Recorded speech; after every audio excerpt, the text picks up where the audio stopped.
Alright, and we should be live. Welcome to The Corner, the stream that your parents warned you about. And tonight we have, as our special guest, Polydub. Hello.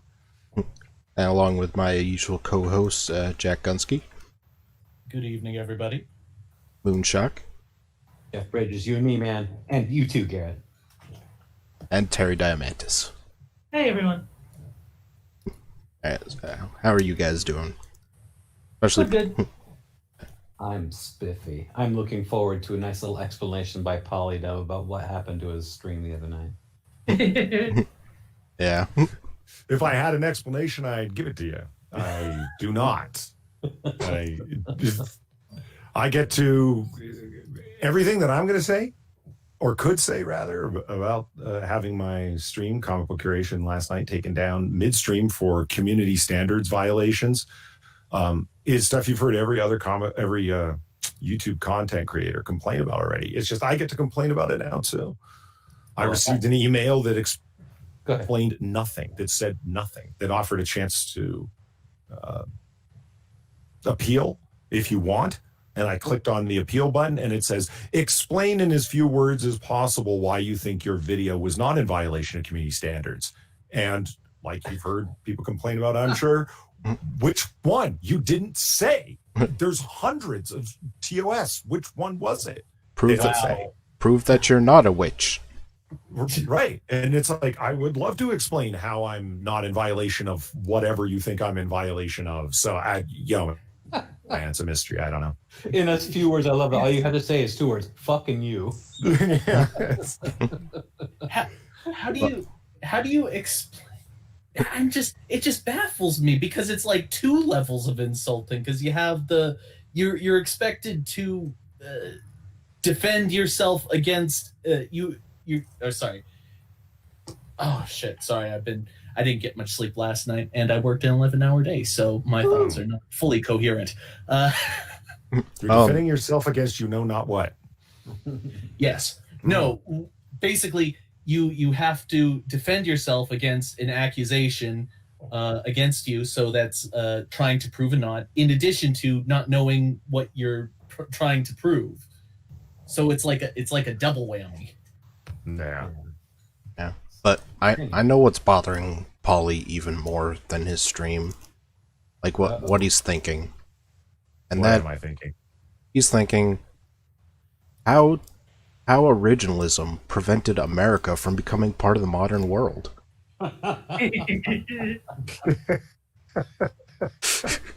It's holding America back, stuck in the 18th century. That's right. The ACB hearings show how antiquated, racist, and misogynist trying to think like an 18th century white man really is. Well, I'll tell you something. It's the picking and choosing that reveals the incoherence of the position. So free speech is wrong. That's right. So fuck the freedom of the press. No, wait, we like that one. Oh, okay. So being able to face your accusers, no secret trials. Yeah, that's a good one. Okay, so no thinking like a white man there. Okay. Like, do you see what I mean? Like, let's just go down through the Constitution to begin with, and then through the amendments and see which ones you like and don't like. And then the essential incoherency of the position will stand out. It's like we like everything but the Second Amendment and free speech, except for our own speech, which should be fettered in any way. And like, oh, fuck off. They're timeless ideas, and you goddamn well know it.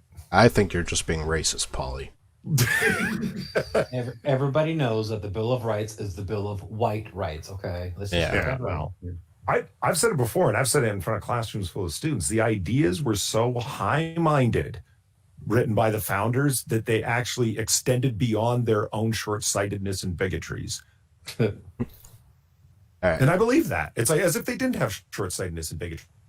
Everyone is a person of their time and their place, their location. Everybody is. But if you can get high-minded enough, if you can get idealistic enough, you can actually reach beyond your own time. And they did. Don't care this white. Let's find out. Let's find out why Polly is racist. All right. So Now that we have the evidence, let's find out how this came to be. Yeah, we've already had our thesis statement. Now, all right. It's hard to say what the most grotesque aspect of the Amy Coney Barrett hearings has been, but a top contender is watching her evade, bob, and weave, refuse to rule things out, as the pundits say. Yeah. In other words, she remains open to certain things. Things like what? A president ruling out the right to vote based on race? Whether there shouldn't be a peaceful transfer of power? Whether segregation should exist again? The left is the one that wants the segregation.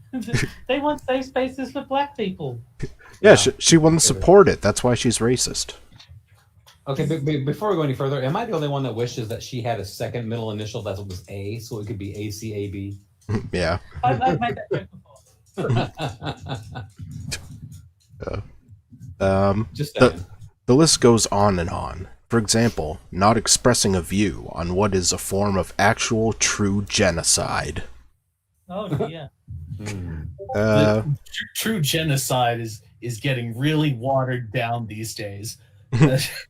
And then shows a tweet talking about how she wouldn't say how she felt about children being separated from their parents at the border. Ah, that's the genocide. Yeah. What do you have against Barack Obama's policies? Those kids should be in prison with their parents, damn it. It's almost as pathetic as AOC being at that fence, like, oh, so bad. Oh, wait, that's not a real fence. I like the Photoshop version where it's her crying in front of a ice machine at a gas station. Yeah. Alright.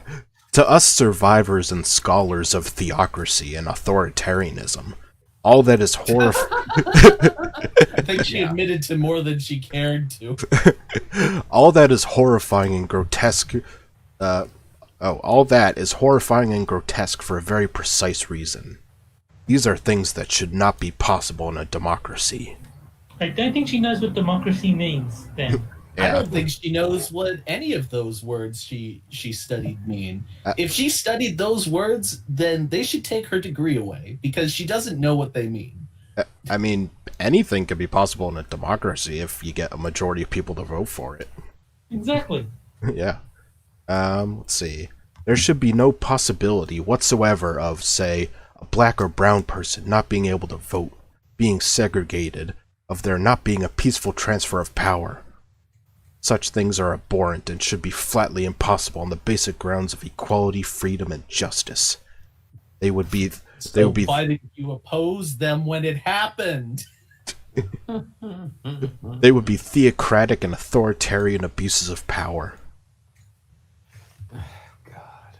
When ACB refuses to rule out things like segregation and institutionalized racism and authoritarian power, she is legitimizing theocracy and authoritarianism and fascism. It is as if she is shrugging and saying, but these things are legitimate possibilities too, in my mind. Right. And that, my friends, is, in a word, obscene. Hold on, what the fuck are you reading? This is an article from Medium. She's Written not by even whom? really making an argument. She's just getting she's not even like making a bad argument. She's not making any argument. She's just saying she's just saying synonyms for how offended she is. The author is... Well, yeah, this reads like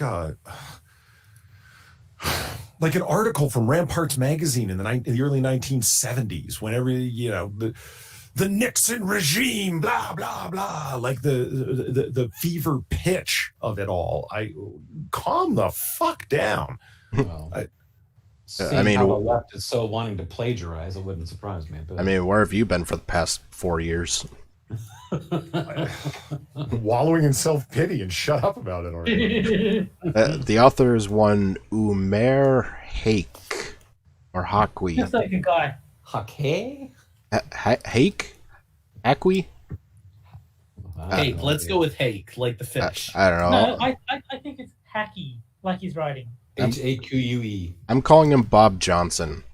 Also, Journalist I- at the Atlantic. Also, I still have yet to understand why I assume all of the writers Frosted picks out are women. Because they all Usually they are. they all write in a very melodramatic voice. That's true. They do all sound like complaining women. I'm sorry. I know. I'm sorry if it sounds offensive or something. I'm not really. I'm not sorry at all. But keep going. Perhaps you find that word strong. You shouldn't. It is exactly the correct word for perverting justice. For a person who aspires to sit on the highest court in the land, refusing to comment on such gross injustice as abuses of power, like segregation and institutionalized racism. Shut up, Bob. To seem to undo democracy by justifying its absence and negation. Literally replacing justice with injustice, freedom with bondage, equality with hate, cats and dogs living together. Oh, no. Mass hysteria. Well, I Yeah. think Scott would be into the bondage side of things. I mean, Is perhaps the single most obscene act a person who is supposed to be a public servant can perform. To the rest of the developed world, and even much of the poor one, it is spectacularly obscene for an aspiring Supreme Court justice to appear to legitimate and justify racism, authoritarianism, fascism, hate, and theocracy. Boy, they really love those 3 or 4 words. They I know. they use them all the time. They never back them up with any actual evidence. They just throw out those words. Sex is it's 2020. The accusation is the evidence. But notice there's an escape valve in there for her, seeming. Yeah. Weasel words. It was deliberate because it's like you can go on and on and on and on and on, and it's like, well, you seemed like it, if Yeah. you know what I mean. Like I didn't actually say you were legitimating any of those things. I said by not saying certain things, in other words, for speech, by not repeating the words I would have you repeat, by not repeating the words that members of Congress would have you repeat, you are seeming to legitimate everything I don't like. I mean, could you be going any further? I shouldn't say that. Yes, you can't go much further. You could just be outright accusing her of, I don't know, child sacrifice or something. You don't see theocracy thrown around much, but, since she's Catholic, they broke that one out. Yeah. It's like there are theocracies, and you can point them out, and it's therefore it's not like there isn't a reference point, if you know what I mean. Oh yeah. It's like an artist trying to draw a human being. There's multiple reference points. You say, listen, you guys got 2 heads and 6 arms. Yeah, well, that's what I feel like the human being looks like. Well, we have multiple reference points of what a human being looks like, generally speaking. In the same fashion, you can point out multiple theocracies in the world. Saudi Arabia comes to mind. Iran comes to mind. And like Are any of those items and categories that define the thing representative here in America? If not, you're making a fool of yourself with every sentence that you continue to repeat. Thing is, though, they're not America, though. All this shit only takes place here and is only applicable here. and we look like a theocracy to who? Like England, that has a state church? Mm. I mean, we actually have freedom of religion. I think says, kick Polly before your stream gets taken down. It could happen, man. I don't know. Anything's possible. I still have no idea what caused it. Polly is the typhoid Mary of YouTube. Right. Well, no, wait a minute. I would just be typhoid because I did it to my own channel. So it's not like I'm infecting other people. I'm fucked too. Just ask your Canadian or European friends what they think about the bizarre spectacle of the ACB hearings, and they'll laugh ruefully. They're not here. Who gives a fuck what they think? Yeah, that's the first thing I wonder is what do Canadians think of what's going on? No, you know what? I would. Was it say Canadian and British? European. European in general. I would be happy to do so in terms of her caricaturization of it as a bizarre spectacle. I would be happy to mix and match questions and answers given across multiple Supreme Court confirmation hearings and supply them to any European, Canadian, Australian, New Zealand person and just say which one of these questions do you think was part of a obscene spectacle? Go ahead, pick and choose. Because I guarantee that they would be flipping the fuck out at some of the stuff that previous Republican nominees have been through. They're asked by Democrats. The questions that were refused to answer at Ruth Bader Ginsburg's own confirmation hearing, her refusal to answer questions over and over again. Don't tell them who's asking and don't tell them which justice candidate is answering. And I would be happy to put it up to any Brit, Aussie, Canadian. Yeah, absolutely. Not, okay, I'm going to present you with something that is an obscene spectacle. It's disgusting. It's filthy Trump trying to put in an authoritarian, theocratic monster. Now, here's the questions and answers. It's all the things I said, right? No, I'm not doing that fucking bullshit because that's what you're doing in your article. Get fucked.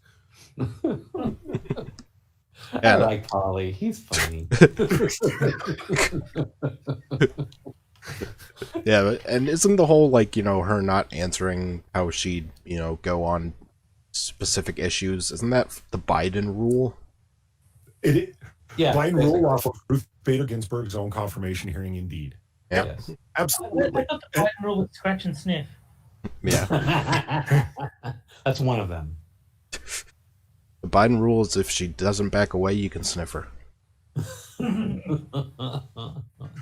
was going to ask Blind Press something the other night, and I felt really bad. She's an awesome person, right? And she's really cool, and she's pretty open to ask questions about her blindness. Unless the question was, how many fingers am I holding up? I think you're fine. Well, see, it was a visual thing, though, right? I was about to ask her, were scratch and sniff stickers like the coolest thing in the world for you when you were a kid?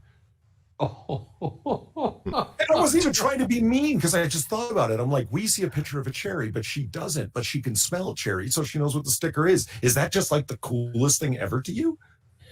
Is it just me, or did those scratch and sniff stickers? They never smelled like anything to me. I don't know. Maybe they got like all used up by the time they got to me, but they just never smelled like anything to me. Hey, I'm a child of the 80s. We had authentic scratches that had real shit, like really bad chemicals and shit that they put in those things. I mean, to this day, I have one that smells like a pizza. It still smells like a pizza, and that was almost 40 years ago. Sorry for the off-topic things, but I've got to. I wonder. You've got to get the stickers before Biden does. He sniffed them all out. I wonder. Do they have? Can you imagine the Biden scratch and sniff stickers? It'd be like young girl, nubile. Like I would hate to think what they would all smell. I was thinking like mothballs and old furniture. Well, that one's clearly pen gay. I know that smell really well. It's the smell of bedtime. I have all sorts of questions for Blind when it comes to like how her cute her hearing is and what she notices that we don't. And I'm always afraid to ask because I don't want to be a dick and she's so nice. She has like two speakers in both ears. She's very understanding that people aren't familiar with blindness, and she's very patient with people who have questions. So it's quite good of her. Yeah. It always cracks me up. Yeah, I should be such a pussy and just ask. I don't know when she's pissed off at her reader. She's like, stop it. Yeah. I just wonder, do they have that kind of sticker for like rehab, ones that smell like cocaine? or pedophiles that smell like little girls or something like that. No, that's actually a good point, because the Biden stickers. Joe and Hunter both like sniff things. That's actually just occurred to me. Joe and Hunter both like to sniff things. Yeah. So by all means, incriminate yourself. Tell us what cocaine smells like. You got the wrong guy.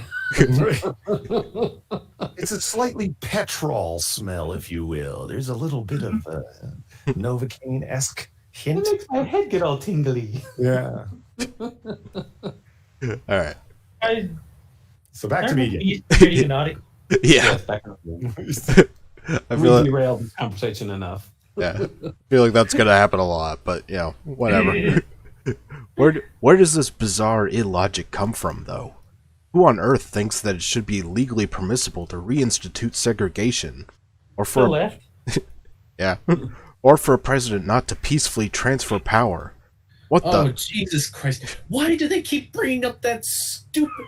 They had their chance And they did it. I don't understand. It just keeps happening. They keep bringing up peaceful transfer of power. They had the chance to be the bigger people and show us what a peaceful transfer of power looked like, and then they didn't do it. And then they have the nerve to come back at us and tell us that we're not doing it. Jack, did you know your voice gets higher the more you talk? Yeah. Someone give him a chloroform scratch and sniff sticker. Why did you stop him? I wanted to see if dogs were going to stop. No, we can't have dog whistles. We already have those. You bunch of alt-writers. I know what you're about. Why on earth would anyone, let alone someone who's called a brilliant scholar, quote unquote, think such shamefully, abominably, self-evidently foolish things that they are literally obscene to the world? American thought has long been a bit of a laughingstock.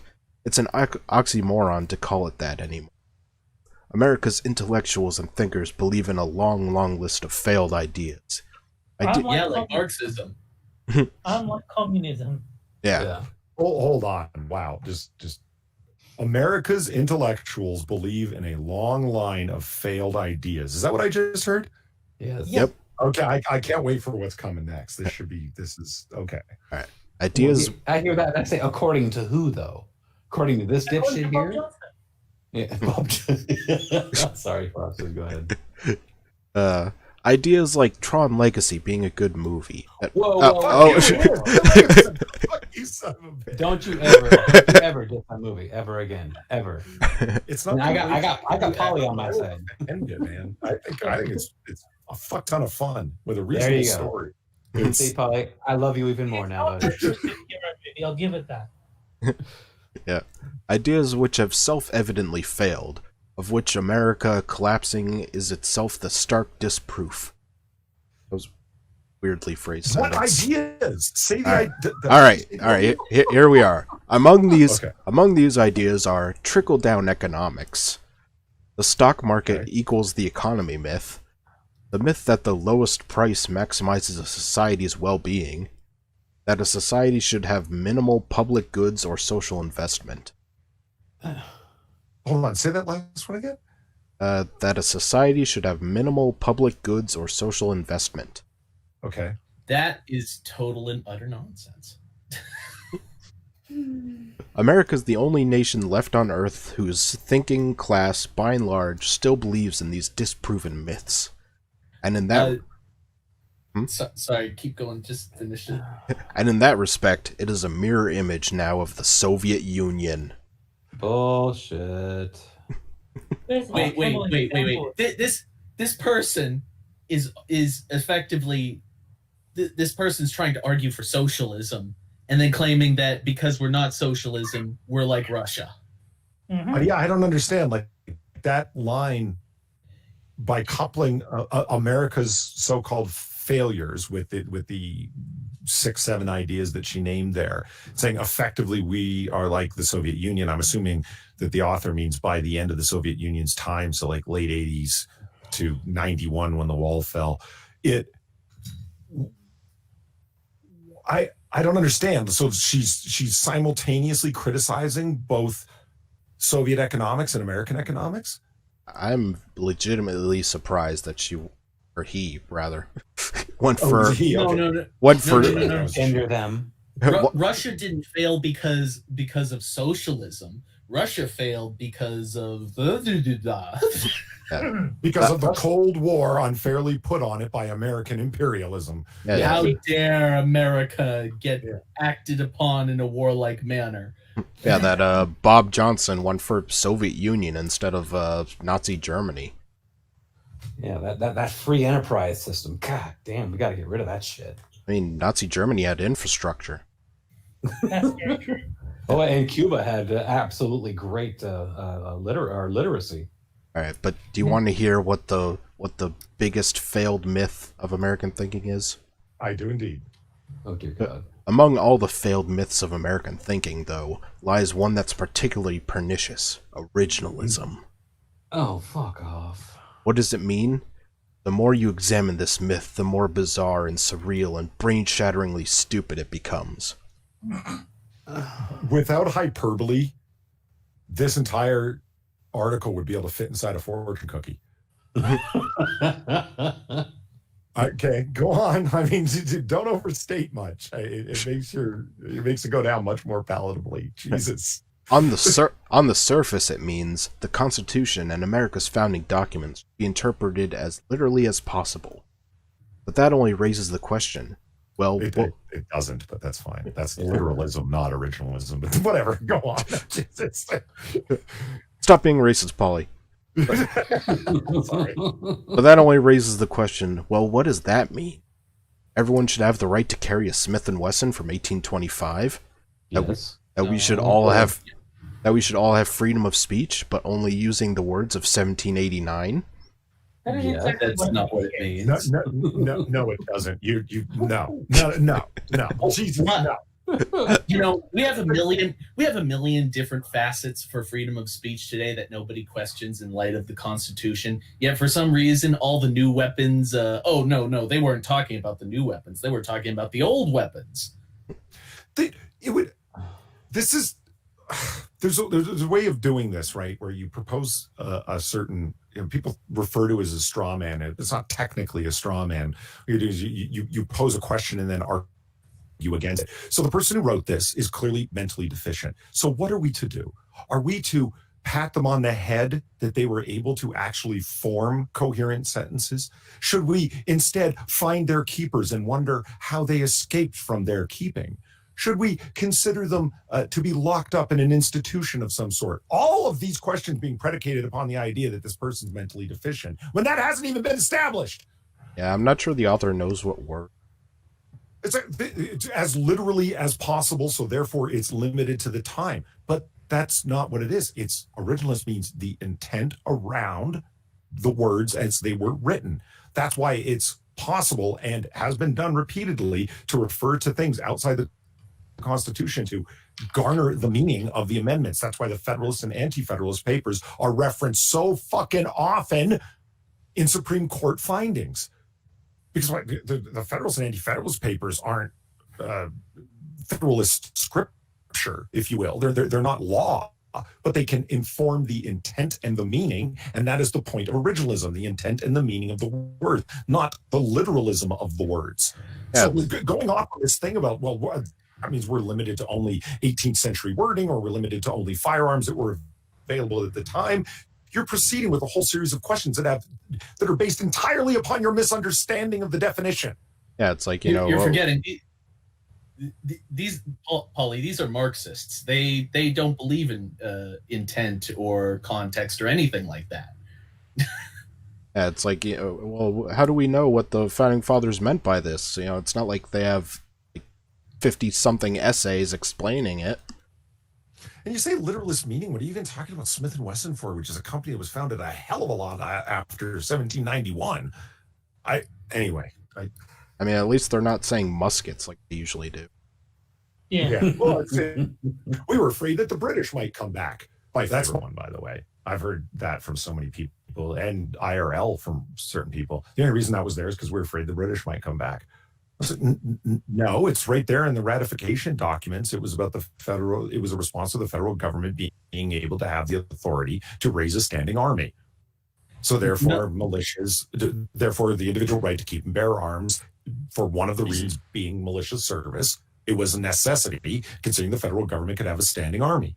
What? It's there. It's not. It's just a point of historical fact. Nobody ever said in case the British come back. That was never part of it. Quit telling lies. But Polly, it's for hunting. Yeah. These people, their thinking is positively spooky. It's just. I'm sorry. Go on. You don't need an AR-15 to hunt. They could just say what they mean. They could just say what they mean, and what they mean is we want to take your guns because first of all we want power, and second of all we're afraid of your guns because guns are a little bit unnerving to some people. And the fact is that just because you don't like something doesn't mean you have the right to make it legal.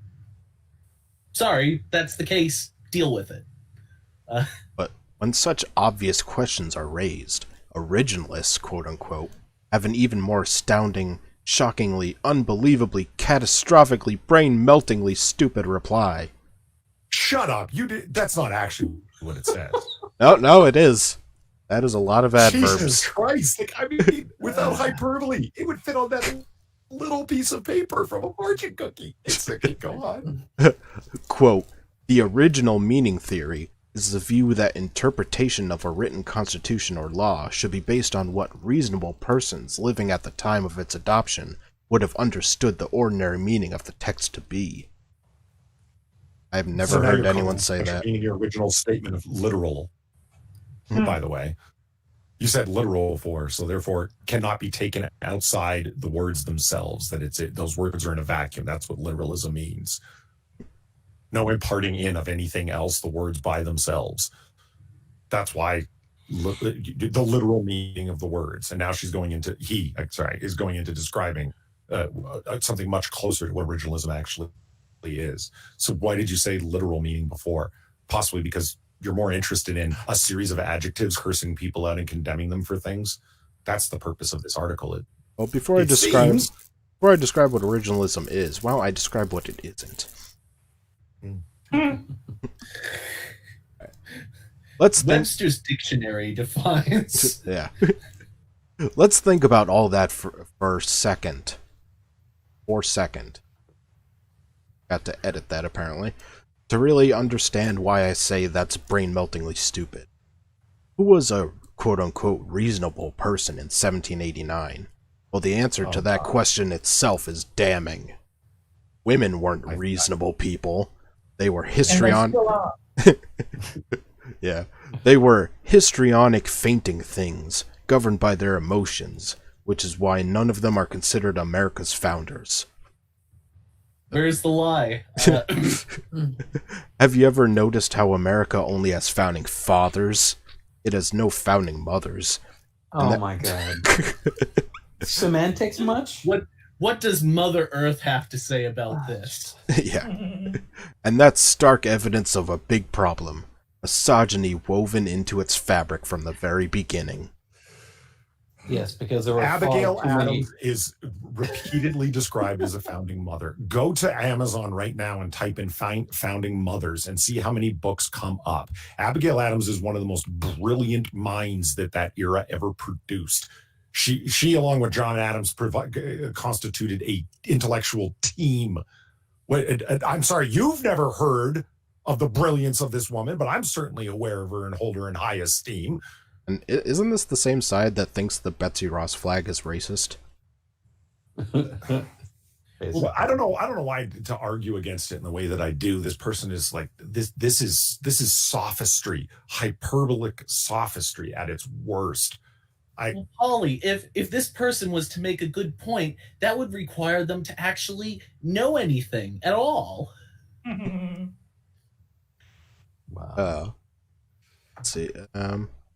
Needless to say, since America only had founding fathers, women's rights weren't exactly a huge priority in the original Constitution. Women didn't have the right to vote until 1920. They didn't have any rights really under the original Constitution, which is why to this day America is such a terrible place to be a woman, with a massive gender pay gap, inequality, and so on. Pay gap is false. I just had to read for that part. All right, now let's get to the It's actually 1919, not 1920.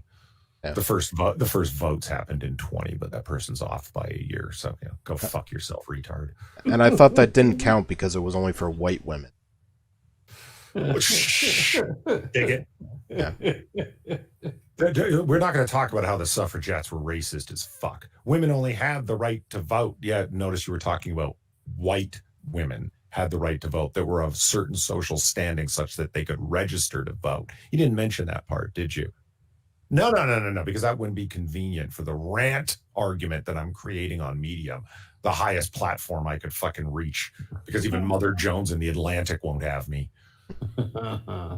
Let's get to the typical arguments. Under a truly originalist interpretation of the Constitution, women wouldn't have the right to vote. Wait, let me rephrase that for the dorks reading this. Okay. We wouldn't be able to rule out the possibility women shouldn't have the right to vote. We wouldn't be able to... Hashtag amend the 19th. That's right. We wouldn't be able to rule out the possibility that they belong to men, since they're not really people at all. Now we're just like ACB. Spot the similarity.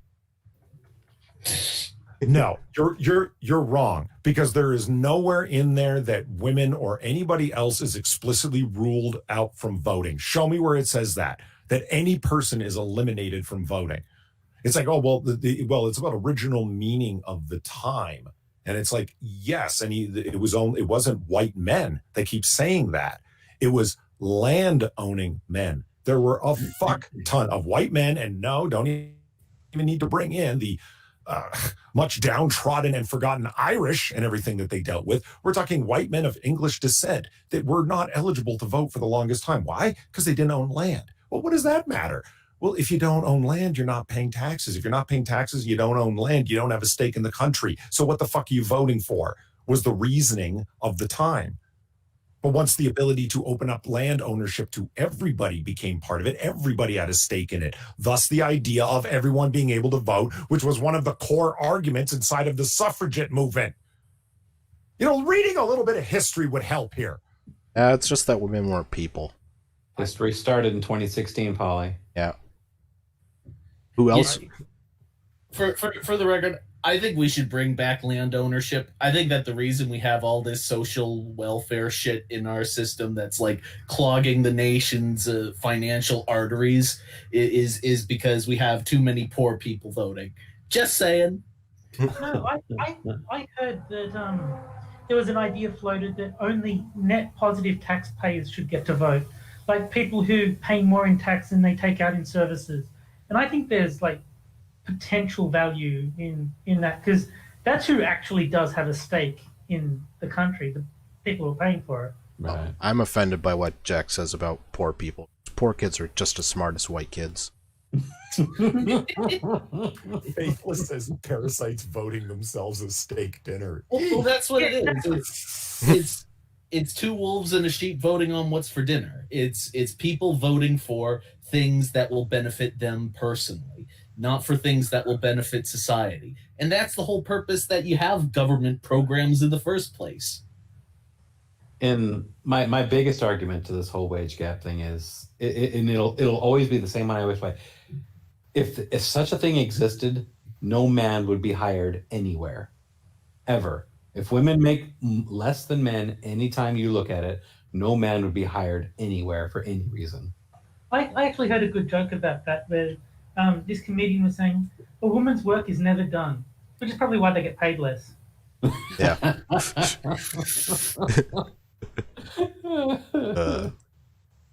I'm just going to do a little bit more this one. All right. Who else wasn't a reasonable person in 1789? You know the answer, don't you? Black people.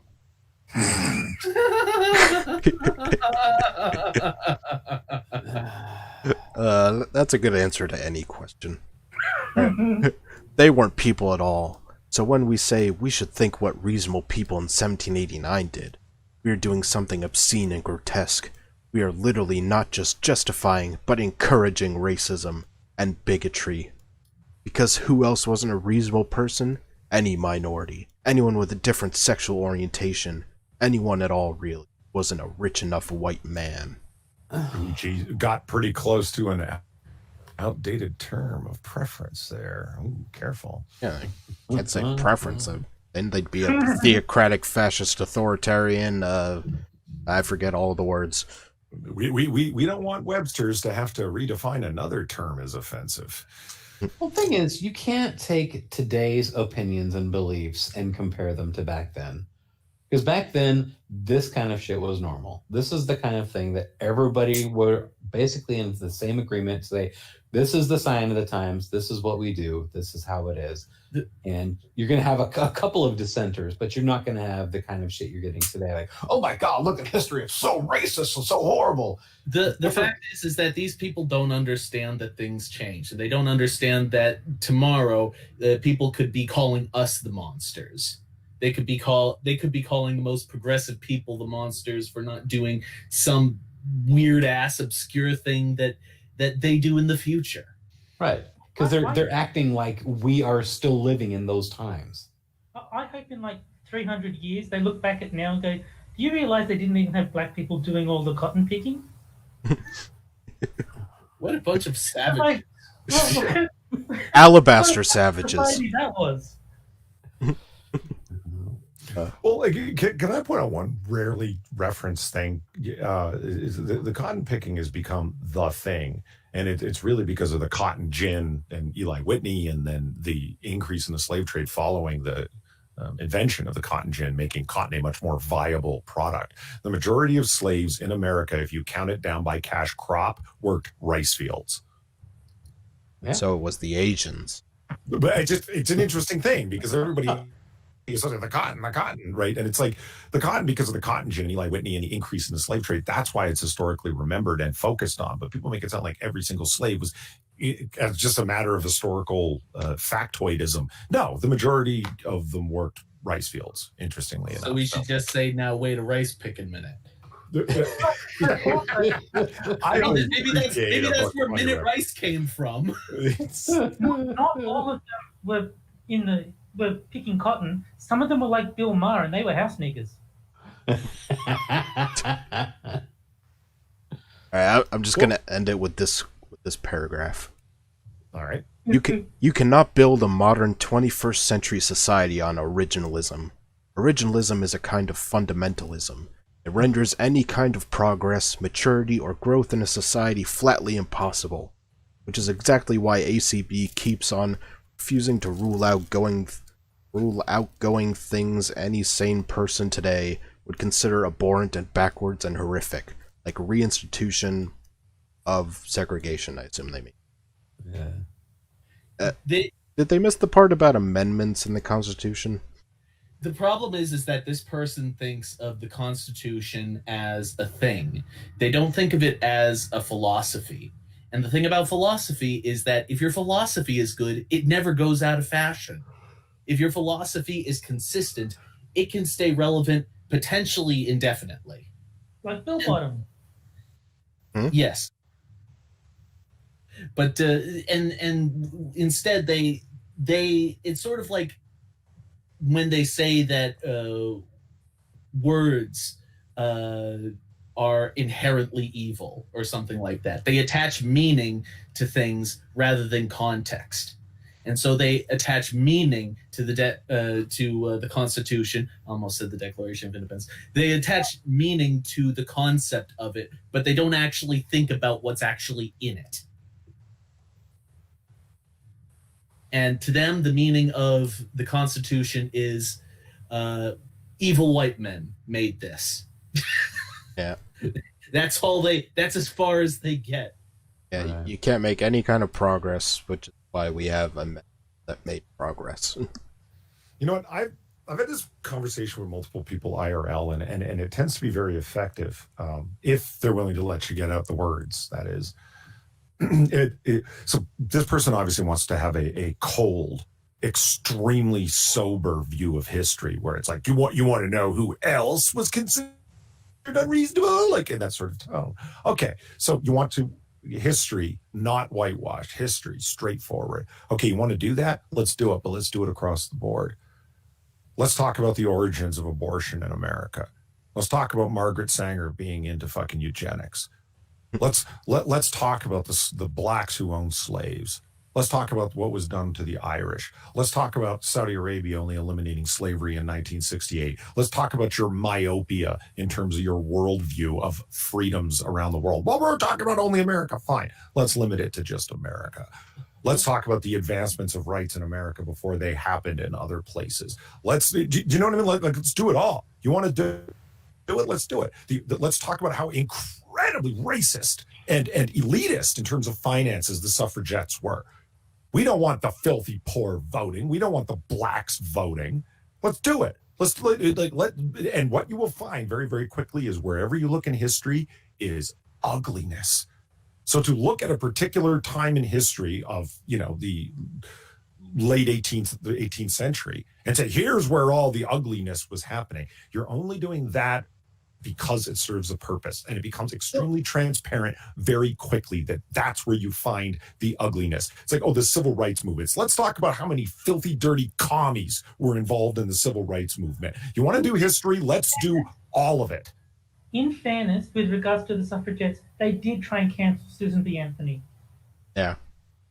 And I just love that this was Polly's equivalent of, you want to get nuts? Let's get nuts. Can we just reflect on how awesomely that line was delivered for a moment? Come on. Like, you picked up the fire poker and you think, want to get nuts? Come on. Let's get nuts. I was like, yeah, that was... I would about that in a while. I would love just cut to that to Bruce Wayne in a grocery store picking up a thing of Planters.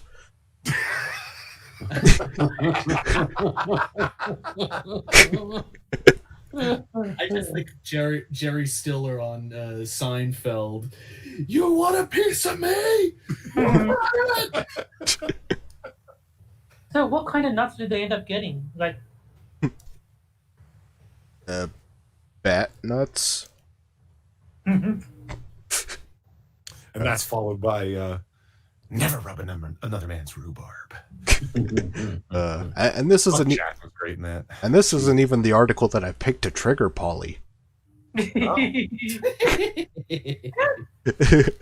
you find what's his name? Rhett from Rhett and Link from Good Mythical Morning. Did you find his articles on Medium? He's a big fan of writing over there. I don't know. I don't know who that is.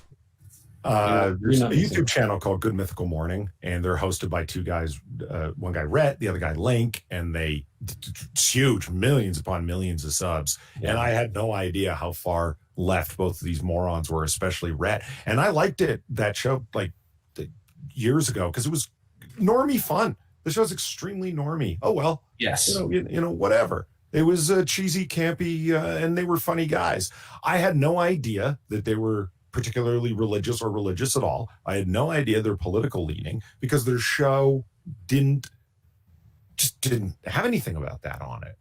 It was they had different shticks and different stuff, little 15-minute morning show, and it was good normie fun. And then it got boring and bad after YouTube funded them to upgrade their show because they found out that this was good subscriber-friendly content, that kind of thing. Mm-hmm. Right. And then the show was ruined, and that was like 2 years ago, and I haven't watched it since. And then I found out Rhett was a psychopath and was all over Medium, and that they had a podcast where they ranted about politics all the time, and they're virtual commies. They moved from the Carolinas to LA and became like blah blah blah. And then not too recently they turned atheist and started talking about deconstructing their religious worldview, and we're up on Philip DeFranco's completely failed talk show talking about how difficult it was, and he was making it Philip DeFranco was saying coming out as being agnostic, it's almost akin to coming out as being gay. And it's like, what the hell are all you self-congratulating retards even talking about? Anyway, I went and read Rhett's stuff over on Medium because I found out that I heard that he was writing over there. Oh yeah, stuff about his case against the Second Amendment, his case as to why the 1619 Project is worth reading and should be taught in schools. And it's like, oh, so you're a full head up your ass retard. I think he may have ruined Good Mythical Morning for Dante in the chat. Oh yeah. Well, if it makes you feel better, I did like Good Mythical Morning at one time. Like I said, it was good normie fun. It was cool. The guys were funny. I watched it. I thought it was okay. Tiva Dam in chat was channeling her inner Pelosi with "Good morning, mythical morning." Sunday morning. I love. She could make that sound like an infernal curse. I love the gif of her face in the sun rising. Yeah.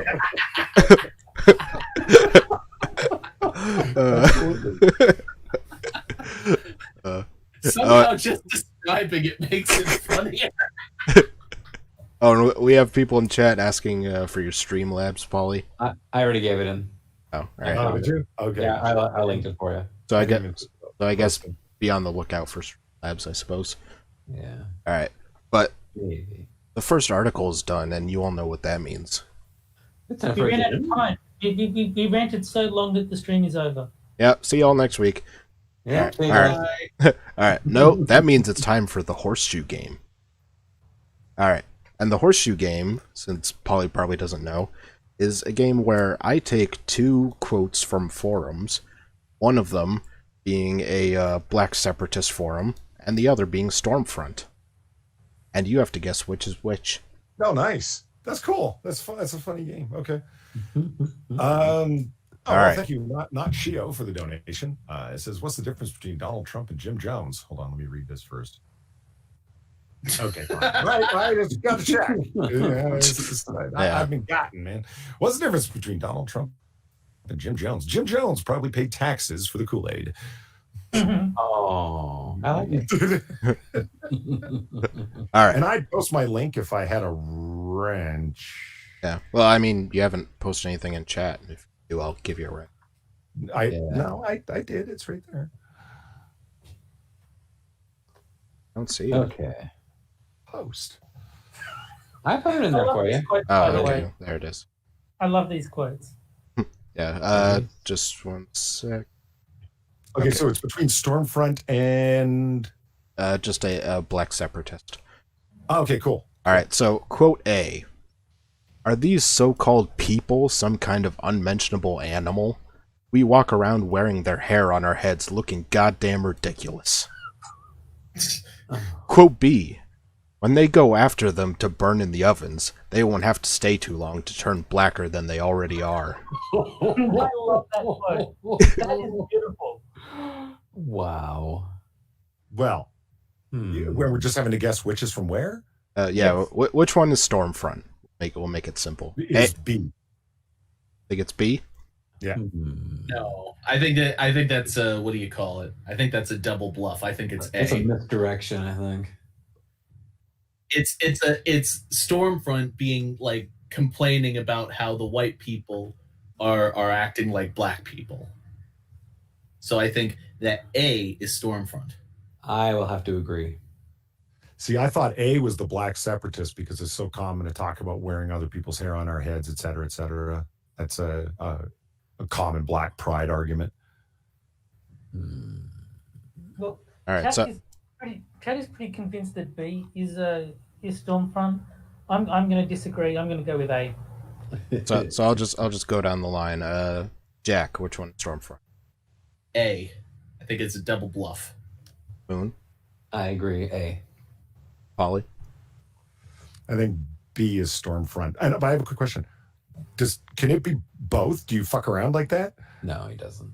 Okay. Just He wondering. hasn't yet. I don't know if he ever will, but so far he's made it clear. He's just evil enough that he might. All right. Terry? I think A is Stormfront. And the answer is... I do fuck around because they're both black separatists. Oh, you bastard. Let me hear B again. That's the black separatist. That's why I said not yet when Polly asked, because I'm trusted well enough to not definitively say no. Oh, You son of a bitch. you ended my winning streak. Yeah, I gotta mix it up now and then. Uh-huh. Yeah, 50-50 is too good of a chance, right? I'm pretty sure B was them talking about like Uncle Tom's or whatever, you know. Yeah. Like black Republicans or something. Oh, God. All right. And now we get to the article that I chose to Polly. Oh, fun. Armed fragility threatens democracy more than ever. Oh, nice. Jesus Christ. Another term. More Another. Whatever. White people only want guns because they're fragile and afraid of everything, and so they cling to their guns and God and blah blah. Yeah. They only want them for hunting. More militias will try to overthrow governments. Uh-huh. Good. Sorry. A dozen men were arrested this week after the FBI uncovered a plot to storm the Michigan state capitol with 200 armed snowflakes. Oh wow, they're trying. Uh-oh. Their plan was to take the governor hostage and put her on trial. Her crime, treason, they said. She closed their gyms to prevent the spread of a deadly virus. Yes, that's all she did. America condones armed fragility. Of course, an uprising would brew in Michigan. We're talking about a state where protesters shouted in police officers' faces without fear back in May, while militia waited outside with assault rifles. They wanted... Wait. Hold on. This is the same group of people who, when you like fire, when you throw Molotov cocktails at a police car, so long as you're the right color, and so it's acceptable. But suddenly shouting in the face of a police officer, which might constitute verbal abuse, but otherwise is non-violent. Well, those are part of anti-racism protests, bigot. Yeah, Molotovs aren't scary looking. Molotov cocktails are fiery but peaceful. Yeah. Let's see. Some of them had legitimate concerns about their jobs. Well, that's generous of you. But a lot of them just didn't like being told what to do. They couldn't handle a few weeks without sports bars. Almost as if Americans value freedom. Imagine that. Who would have guessed? This is straight up fragility. It's the inability to deal with the slightest hardship. It's the refusal to make the smallest sacrifice for a greater good. Like, we don't accepting really results of an election. we don't know what Hitler said during his speeches. I mean, I've never read a Hitler speech. Is this what Hitler said during his speeches to run for to become the Chancellor of Germany? Yeah. Is this what he said? Jewish fragility. All of my opponents are just fragile. Untermensch fragility. Now it has weapons and a sympathetic ear in the Oval Office. Militias are snowflakes with guns. Most militias border on terrorist organizations. Some of them have enough firepower to start a war, but they have the emotional intelligence of children. It's a dangerous combination. They threaten violence over everything from the Second Amendment to temporary closings of businesses for public health. I wonder if this person would say that. I wonder if this person would say, holy shit, I forgot what I was saying. God damn it. Jack's drunk. I wonder if they would say it to the face of one of these armed protesters. You're just fragile, with this big gun in their face. Is this one written by Bob Johnson too? Yes. Let's see. Jessica Wildfire. That's a stripper name if I've ever heard one. Yeah, no kidding. It's like, what's the biggest tip you ever got? Let's see. They advocate for suppression of other people's rights, namely women and minorities. They only stand for one thing. They celebrate their own superiority. Shut the fuck up. I won't lie. If I had a gun and some asshole trying to take away my freedom didn't, I'd feel pretty superior too. Once charged with defending our rights, they do nothing now except complain about infringements against their own personal freedoms, which often come at the cost of everyone else's. We're creating a dangerous precedent. Fragile white people have gotten away with a lot this year. Oh, now it's white people. It always is. Yeah. No. Only white people have guns. Is that white people spelled WYPIPO? White people? It's HWITE. What? Oh, white. Okay. Is that Jared Taylor speaking? Yeah. They've been allowed to threaten state governments. They've been allowed to spread a deadly virus around the country. They've been allowed to have meltdowns in public over everything from masks to black people who stand up for their rights. White people have allowed the virus to spread? Mm-hmm. Yep, only white people. Uh-huh. Okay, whatever. They've been allowed to wave guns at protesters. They've been allowed to shoot people in the streets. Excuse me? I'm guessing that's supposed to be Kyle Rittenhouse. Yeah. They still don't understand that there are circumstances where a person can legally get shot by another person. Yeah. On rare occasions, they're held accountable. That happens, our president leaps to their defense on Twitter. The president wanted this to happen. Trump has complained for months about Antifa. But when an actual right-wing militant group tries to overthrow the government, he says absolutely nothing. It doesn't fit his narrative. He wanted a group to cause problems like this right before the election and strike fear into the hearts of liberals everywhere. What he didn't want was for them to get caught beforehand. Let's say that this is true and that Donald Trump wanted these things. So what? Wanting things is not in itself a crime. Why don't you address the issue instead of just saying he wanted this to happen? Well, yeah, he wants a lot of things to happen that are convenient to his political aims. Because wanting is capitalistic, not socialistic. Yeah. And again, they forget to mention that people in Michigan hated Trump, but, you know. I could say just as easily that this author wants people to die of COVID because it gives them a convenient excuse to ramble about Trump for 20 minutes. Well, they've failed to denounce it, so I assume you're right. This isn't a good example to set for the rest of the country. It sends the message that white fragility can go unchecked. Unfortunately, this is exactly the message the president intends to send. It's a warm-up for November. I wish I had a psychic connection with Trump and could read his thoughts. Yeah. Yeah. Well, he's white. White people always think he is. Yeah. White people are a monolith, unlike black people. Not according to Joe Biden. Do they? No. Black people are the monolith. Latino people aren't the monolith. Hispanics are not the monolith, right? Yeah. Latino people are varied and diverse, whereas, black Unlike people. black people. Yeah. We've seen this coming for a while.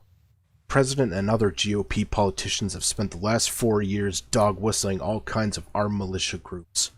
They weave code words into their public remarks, and then gaslight the media when they're called out.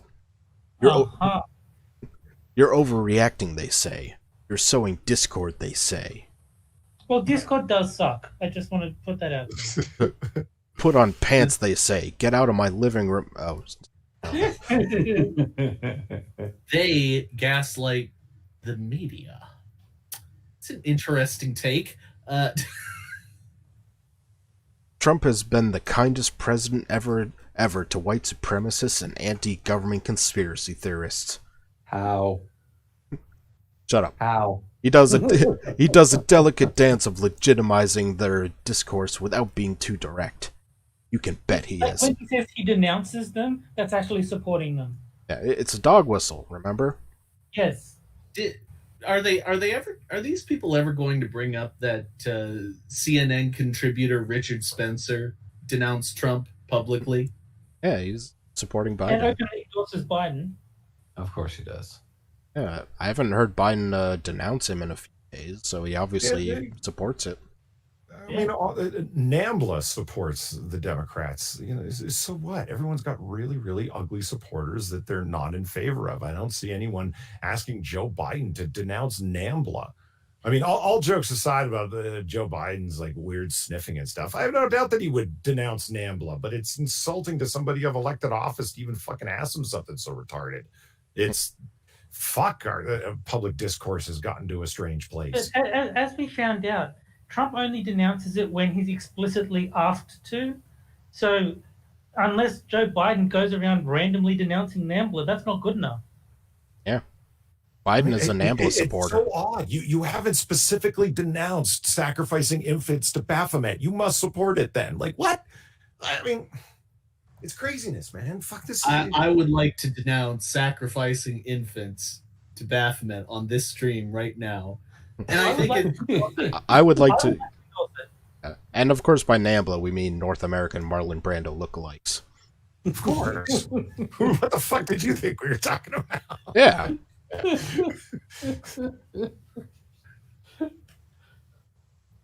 You can bet he has help. Trump's staff is stacked with white supremacists who are well versed in the language of the dog whistle. Name them. No, the thing about dog whistles is if only the racists can hear them, how come only the people on the left are pointing them out?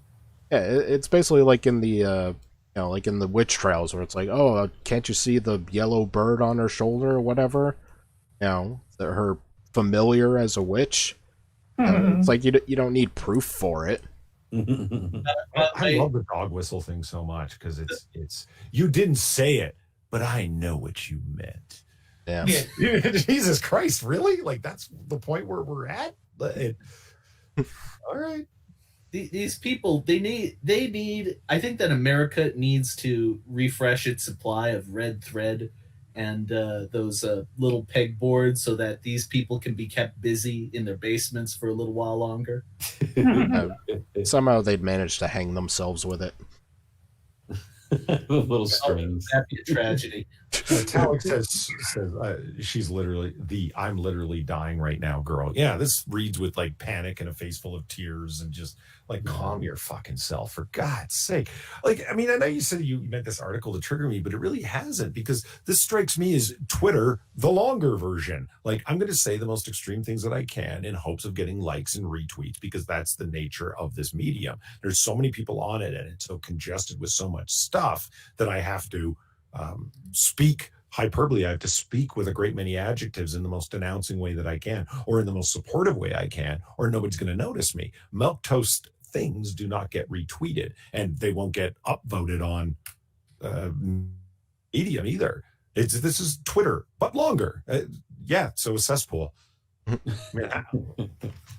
right, skip ahead a little. Armed fragility doesn't listen to reason. I'm getting a little tired of the pleas for civil discourse from moderates. They keep telling liberals that the current toxicity is our fault because apparently we didn't play nice enough with hate groups. Like the targets you burned down. They're starting to sound a little like Neville Chamberlain. Quick history lesson. If you don't know, Chamberlain was the prime minister prior to World War II who practiced a policy of appeasement toward early Nazi Germany, which only emboldened Hitler and his followers. He made the thing. Do they know any references other than Hitler? Do they know any reference? Do they know any references other than Hitler? Did they know any books other than Harry Potter? Do they know any songs other than John Lennon's Imagine? Do they know anything at all? No. There are books other than Harry Potter? What? How Uh, dare you? How dare you say such a thing? You know, a friend of mine pointed out to me not too long ago that you have to question somebody's worldview when it's exceptionally self-congratulatory. And it's so who are you in this? Like, meaning who's the author in this? Well, they're the bold person that prior to World War II saw the death camps coming. They saw the danger on the horizon. They're the bold, heroic visionary that would have pushed Chamberlain to not allow Munich to happen, etc. I mean, this is all extremely self-congratulatory. And think about the amount of people that are being used as tools in this description, right? Against black people trying to stand up for their rights and gay people trying to do this and so on and so forth. Who are they in this worldview?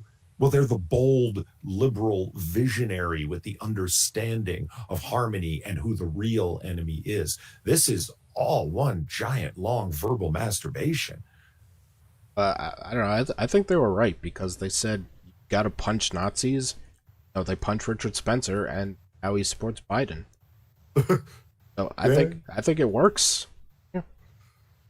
All right, I'm just gonna do one more section. Let's see. He made the fatal mistake of being nice to sociopaths. You can't make friends with hate. Chamberlain's main problem was that he tried to befriend hate mongers. He used his empathy on the wrong people. He tried to understand propaganda and intolerance, make a place for it. The Nazis were a bunch of emotionally fragile children, just happened to have a lot of tanks and airplanes. No, Chamberlain's problem was that he was afraid of war, and he wanted to avoid war at all costs, and so he kept making concessions until they realized that they could just walk over them. Yep. No, it's okay. The militia are children. They're with poor emotional intelligence. The Nazis are emotionally fragile children who just happen to have tanks and weapons. So, okay, again, who is the author in this worldview? Pole Spinner Firestar, whatever her name was. Who is the author in this? Well, they're the person, obviously, with high emotional intelligence, because they can tell who doesn't have high emotional intelligence. They're the person who's an adult. They're mature. They understand the world in a realistic way. It's, again, like, does this person jerk off in front of a mirror?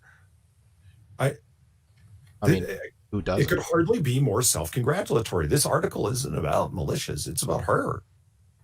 It's funny because the very description you gave is how she described Neville Chamberlain. So in this scenario, she's Neville Chamberlain. She's the person getting walked over. And she thinks that she's the person who goes out like guns blazing, like America Chavez or something. That's right. I brought it up. Stop pandering to the guest. Guilty. I wonder where, like, I don't know how much longer the article is, but I wonder how many other examples of 2020 hindsight she's going to put herself on the right side of history of. And you know what else I opposed? Other bad things that happened. I oppose all bad things. If you really understand history, you know better. Fragility doesn't listen to reason. When fragility teams up with aggression and weapons, you can't make a place for it. You can't excuse it. You can't wag your finger at people who call it out and stand up against it. All right, whatever. I love all the it's. It's like, this is it, but I'm not going to tell you what it is, but I'm just going to make it very... Just everything I don't like. Yes. Everything is just it. Yeah. Yeah, I've said it before and I'll say it again. It's liberals don't hate guns. Everyone says they always hate guns. No, they love guns. They just want guns in the hand of the state and the state doing what they want. Yep. Yeah, that only police should have guns. Also, there's Essentially, yes. Yeah. It's, until you want them to enforce your will upon somebody. Oh yeah, because you saw that.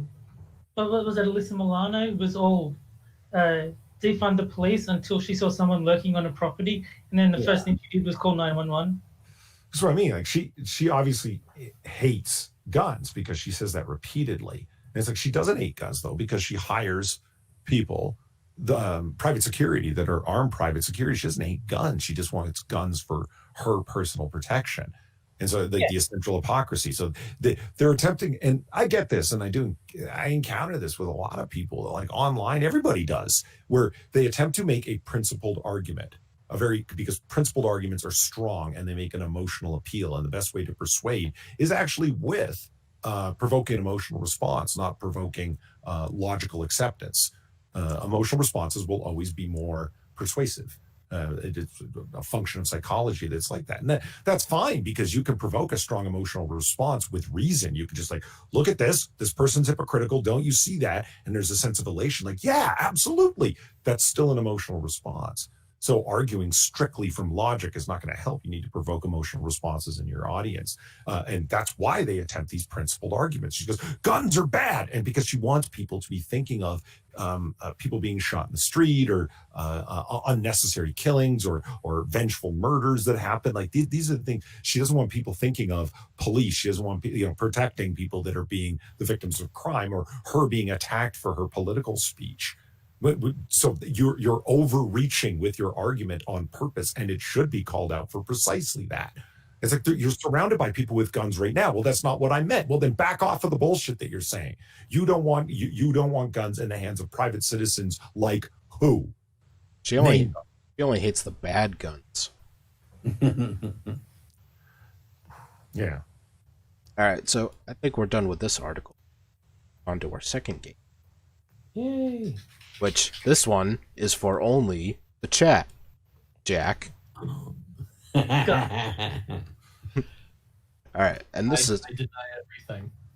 And this is the caption game, where I show a photo of a political figure and something like that, and the chat has to come up caption for it, and whoever we decide comes up with the best caption, tweet out and credit them.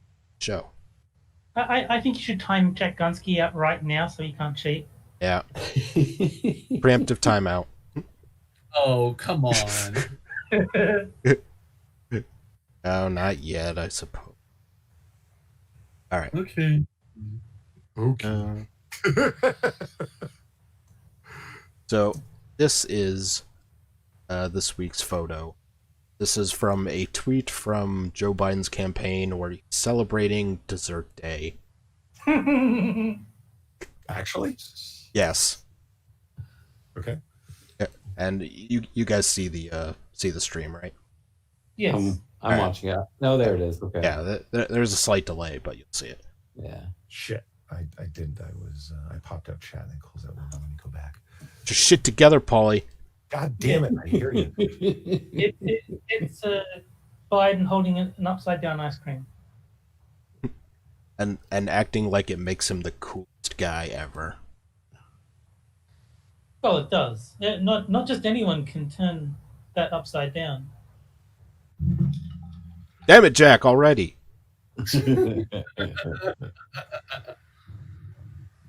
Ham and beans with, hey, little girl, you want some ice cream? Ooh,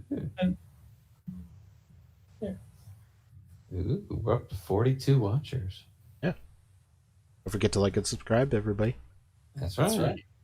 And share this shit out to all your friends. Yeah. And enemies.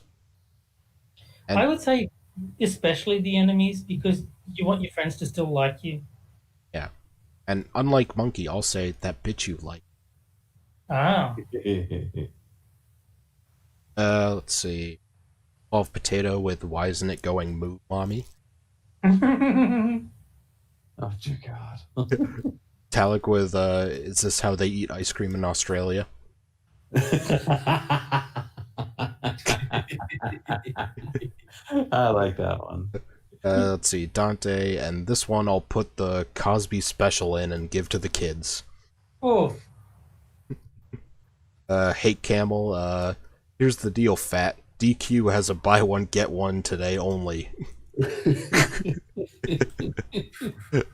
That's a good one, like he's doing a commercial. Best thing is no brain fees. Look, it's not falling. Look, it's not falling out, even though a colored made it from Cannibalistic Wizard.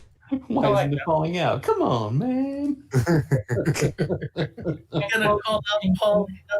Oh, he's cheap too. Yeah, so sorry, Polly, yours doesn't count. No, I'm a guest here, man. I count as part of the audience. Yeah, rules are rules. I'm just gonna give it like 10 more seconds, and we'll pick our fate. Apparently, if I say Richo, it'll piss someone off. So Richo. I like Talix. Why isn't it falling out? Come on, man. That one's my fave. And this is Kyle. This ain't a brand muffin. Jack's gonna vote for that one, obviously. Yeah. Pandering to Jack. Damn it, Joe, you aren't supposed to turn the prop upside down. Oh, we're faking things again. I forgot where I am. Alright.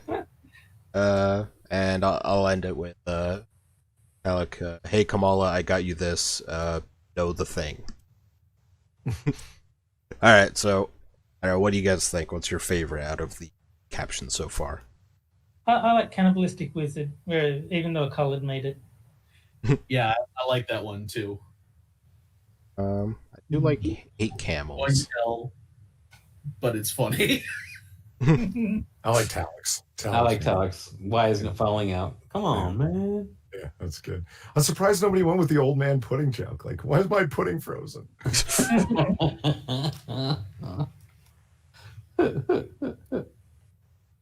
So I guess I'll choose between them. I think I would have to go with the colored one. Oh, Yay! Right. boo. Who did that one? That was Cannibalistic Wizard, I think. Yeah. I'm surprised we didn't see more Hunter comments. I mean, the thing is, I don't like making fun of a drug addict. I mean, he made his bed and everything, but you know, family suffers and all that. That being said, it's kind of this tweet. Because I saw this tweet on Twitter. This was just a Did you? misdirect. What? I saw this tweet on Twitter. Oh, okay. Well, Wow. I saw this tweet, and it was during the Biden scandal when it was first breaking. It was clearly just made as a misdirect. What was made as a misdirect? This tweet was made as a misdirect against the Biden, the Hunter Biden scandal. The picture of him holding a Dairy Queen Blizzard? Yeah, I remember it came out while people were complaining about getting shut down on Twitter, and everyone was making demands of Joe Biden to answer for this. And he just posts this fucking thing out of nowhere, and nobody has any fucking clue why. And it's just, what's the point? I'll tell you why. Because it's dessert day. Weren't you paying attention? Yeah. What are you, a commie? You don't celebrate dessert day? What's he doing posting this basic ass bullshit anyway? He's celebrating. He's a man of the dessert people. day. How many times? he understands the desire for DQ as much as the next man. Yeah. He's In down my with the kids, yo. disqualification. Like, I know you guys, it means Dairy Queen, but like if I hear DQ, I just think disqualification. Disqualified Blizzard. Alright, so this week's winner is Cannibalistic Wizard. Yay. I'll tweet out the picture with your caption after the show and credit you. Alright. Now I just want to tell you one. Yes. You're racist and you're not a horrible person. I love this article. When you realize you are a goldfish who's been swimming in a bowl of white supremacist water your entire life, what do you do about that water? Alright, this one was written by a woman. Oh boy. There's a certain kind of obliviousness to race and racism that often comes with growing up in white middle-class America. At least that's true for me and a lot of people I know. When I was in... I gotta skip through childhood. Mm-hmm. Let's see. When you I just realize... like the idea of white supremacist water. Well, I mean... I'm old enough to remember when people kept their strange rantings mostly on their goddamn blogs no one read. Well, I mean, milk is white supremacist. I mean, you know, it's sure water is next. Of course. When you realize that you are a goldfish who has been swimming in a bowl of white supremacist water your entire life, what are you supposed to do about that water?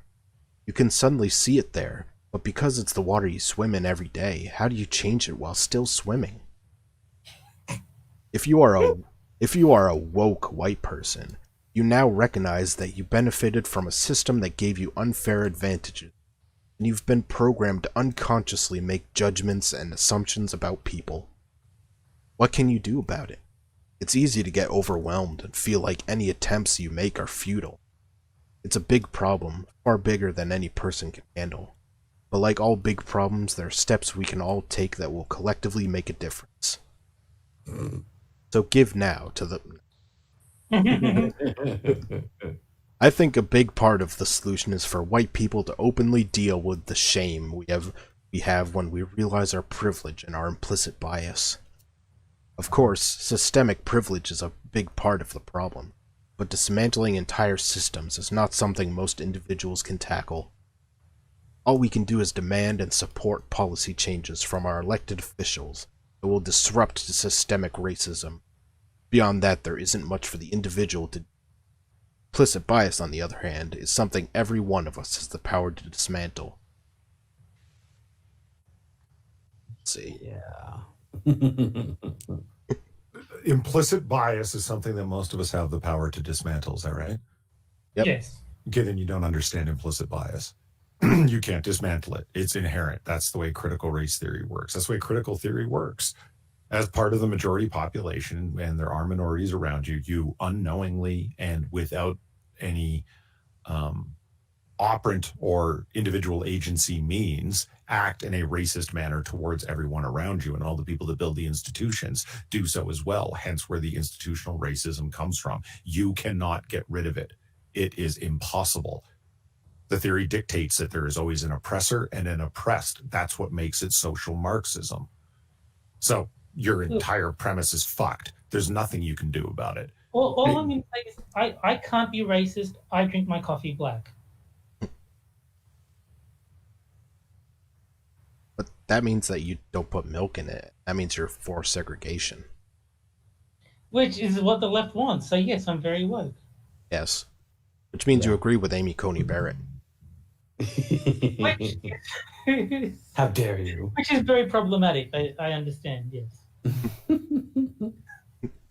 Implicit bias is real, and there isn't a person alive who doesn't have it. Implicit bias is also not a character flaw. It's how we are programmed to behave. It's not a conscious choice. Then how can you dismantle it? Shut up. There is no moral or ethical implication for automatic behavior that you aren't aware is happening. The character flaw comes when you deny that implicit bias exists or do nothing to correct it. That's not a character flaw. It's a worldview. That's inherently separate from character. Right. I told you, shut up. All right. Yes, you did. All right, moving on. My best friend recently called me to tell me that he realized he had committed a microaggression against a person of color. Oh, man. I would love to get that call. Oh my god, that's the line of the day right there. I mean that's the way I'd call my friend and be like, yo, I hit this person's car in the parking lot, like a little den shit. I totally took off and I feel really bad about it, man. I should have left a note. Like that's the kind of confession that person just said. Like, I just committed a microaggression. I asked someone where they were from, but I didn't realize that they were black and they might have thought I meant Africa. You know, I like to think it went something like, I just committed a microaggression. Hold on, I'll be right over. Right? We need a bias response team stat. Jesus. All right, so from this point on, we're aware this article is written by a stark raving lunatic. Let's have fun. Okay. Who also has a lunatic friend. Indeed. Yes. Indeed. All right. While out walking his dog, he began chatting with his neighbor, a Latina woman, about how they were coping during the pandemic. It's Whoa, Latinx, why bigot. did I they was say gonna Latinx? say, where's the X? Yeah, it's Latinx. Yeah. Fucking bigotry. I know. You want to talk about microaggressions? I mean, I know, right? we need to get on a medium response on this, right away. Hold on. I need to call my friend after reading that. I'll be right back. All right. Hi, Frosted. What's up? Oh, you committed a microaggression. I'll be right over. His neighbor mentioned she was working from home, and my friend asked her what she does for a living. He was surprised to learn that she is a lawyer. How dare he? He called me to talk about it because he realized after the fact that if he had been talking to a white man, he wouldn't have been surprised to learn he was a lawyer. He was embarrassed that he assumed a Latina single mother might not be highly educated. So wait. Thanks. So he didn't even say anything to this person. He literally called his friend over thought crime. I don't believe this. This is a poop swastika happening. This isn't a thing. It didn't occur. X'd out. I don't believe for a second that you're fully. See, has it been a white man and blah blah blah? You're concocting this entire story, like somebody said in chat, imaginary friend, faithless, an imaginary friend. Yeah, I don't even believe you have a friend, because who's going to put up with your insufferable ass? Oh yeah, right here. He hoped his neighbor didn't pick up on his surprise, so he didn't actually directly say anything. Yeah, so you did. That's what I'm saying. You didn't even actually commit a microaggression. You had wrong think, is what you're confessing to. Yeah. We talked about things that we were doing to try and shift our assumptions about people. I shared with him that I had once been at a courthouse that handled child abuse cases in a low-income area. Humble brag. And I assumed a black woman in a stunning green dress was a social worker. A few minutes later, when I arrived in court, that stunning green dress was covered with a robe, and that black woman was the judge hearing the case. You go, girl. I was so embarrassed for the assumption I'd made about her. I don't believe you. I just had the mental image, and a few minutes later, she walked in a dress covered in cocaine. Yeah. She was the defendant. And boy, was she high as fuck. If I'd seen a white man in a sharp suit, I would have assumed he was at least a lawyer or the judge. But I mean, seeing anyone in a suit in a courtroom, you're probably a gangster defendant. You're probably gonna assume that they work in the law in some way. I had no interaction with her. It was just a passing thought, but she might have sensed my assumption. Oh my god. Oh my god. You can feel it when people look at you and think you are someone important, like a judge, and I didn't give her that look. Yes, I'm sure she went right over to her and said, "Hey, why are you not looking at me like I'm a judge?" I'm gonna go call my friend about this. Yes, they got fucking ESP. They're like, "Oh my god, you're not thinking that I'm the right thing." Even if she didn't notice me, that doesn't change the fact that it was a racist microaggression, and I have a responsibility to acknowledge it. Oh my god. No. Which is why I'm going to kill myself and my family. Oh no, sorry. Yeah. I would just like to say I think this judge story is fake too. I don't think that she saw a female black judge. Just saying. Yeah. I think she invented it because she couldn't find a female black judge. Black people can't be judges, Jack Gunsky. Yep. Black women. Yeah. Can't be judged. And apparently Latinas don't know Latinx. They don't know they don't know the difference between a black woman and a black judge. Yes. Idiots. Faithless ass, was it camel toe as in Kamala? No, because she's not black, so problem solved. Plus, she wouldn't have mentioned the green dress. She would have mentioned the creepy clown smile. I hope that in her legal career, she relied on it was a debate defense. Yeah. That gets you out of anything. I'm given to understand. Yeah. With that spooky, kooky ass letter, it was a debate. It was a debate. Like, no, you're a fucking moron. Yet we almost never share these stories with other people when we realize we have made these kinds of mistakes. My friend and I both did racist things, and we are not monsters because of it. We reflected on the situations and recognized our mistakes. My friend reached out to me, another white person, to discuss it instead of burdening his neighbor or another person of color to have a discussion about race. We are So both. why'd they get a white person for help? Why wasn't a black person good enough? I don't know. Must be another microaggression. Yeah, I hear her say this, and I think of the end of, what was it? Is that the end of Wayne's World? When they go, now that we're all better people. Let's do the Scooby-Doo ending. Yeah. We are both actively looking for ways to change our behavior to avoid doing things like that again.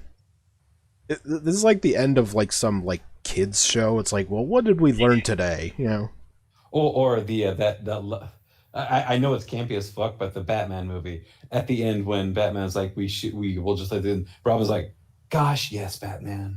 the Adam West one. I haven't seen that one. Yeah. Old. All right. Oh, shut up. Come What? on, Polly, back me up on that. Crickets. I don't know. It depends on how old you think is old. I might not be able to. No, well, you're always talking about like superheroes in the comics. Like, come on, who hasn't seen the fucking campy ass Batman movies from the 60s? We don't all like I'm surprised you haven't seen clips. Like, really? Moon is going full. Come on, man. Come on, man. We know you like superhero movies like Tron Legacy. Tron but- Legacy is not a superhero movie. But not everyone does. Not everyone gets your weird old references. Yeah. All right. Man, I- fuck all y'all. I just love how this paragraph starts out. White people, comma.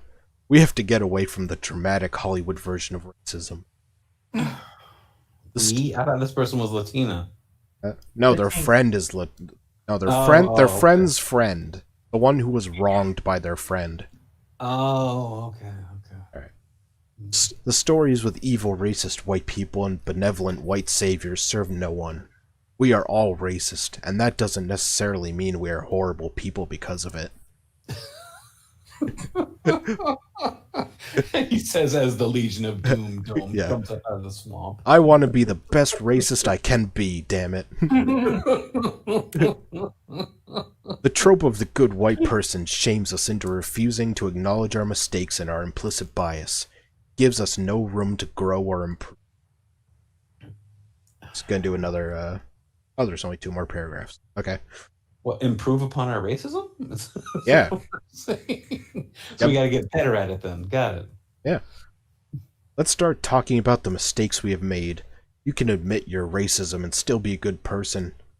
To be clear, I'm not suggesting you start unloading your racist sins like emotional vomit on everyone. For God's sake. Hold on. Seriously, racist sins? Really? Yeah. Yes. Fucking hell. Yes. Because it affects your immortal soul, you know? I have to confess, I had a Black Forest take. That's I love the idea of like they really equate these things with sinful behavior and confession and like all of the trappings of spirituality and religion. Y'all are fucking weird.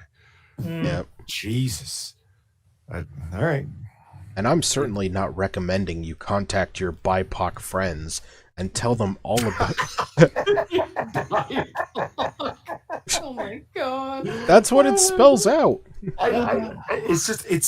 I mentioned this last time on Comic Curation when BIPOC came up. It's just I've never been comfortable with it calling them POCs and LGBT and BIPOCs. It's demeaning. And like, you know, not to pull a Jack and pander, but doesn't BIPOC remind you of MODOK? The big-headed guy with the little stubby legs and arms, MODOK? Yeah. Yes. Like just the name. Well, just now the that name, I've thought I of mean. it that way, I'll never be able to not think of it that way. Thanks. Yep. Or I could pronounce it Bipic if you want. I don't know. Bipic. BIPOC is more. All right. BIPOC friends, as if you have BIPOC friends, except for the other fucking strange hippie weirdos that happen to cross your path that you apologize to. And anyway, moving on. BIPOC sounds like a superhero whose superpower has something to do with acne.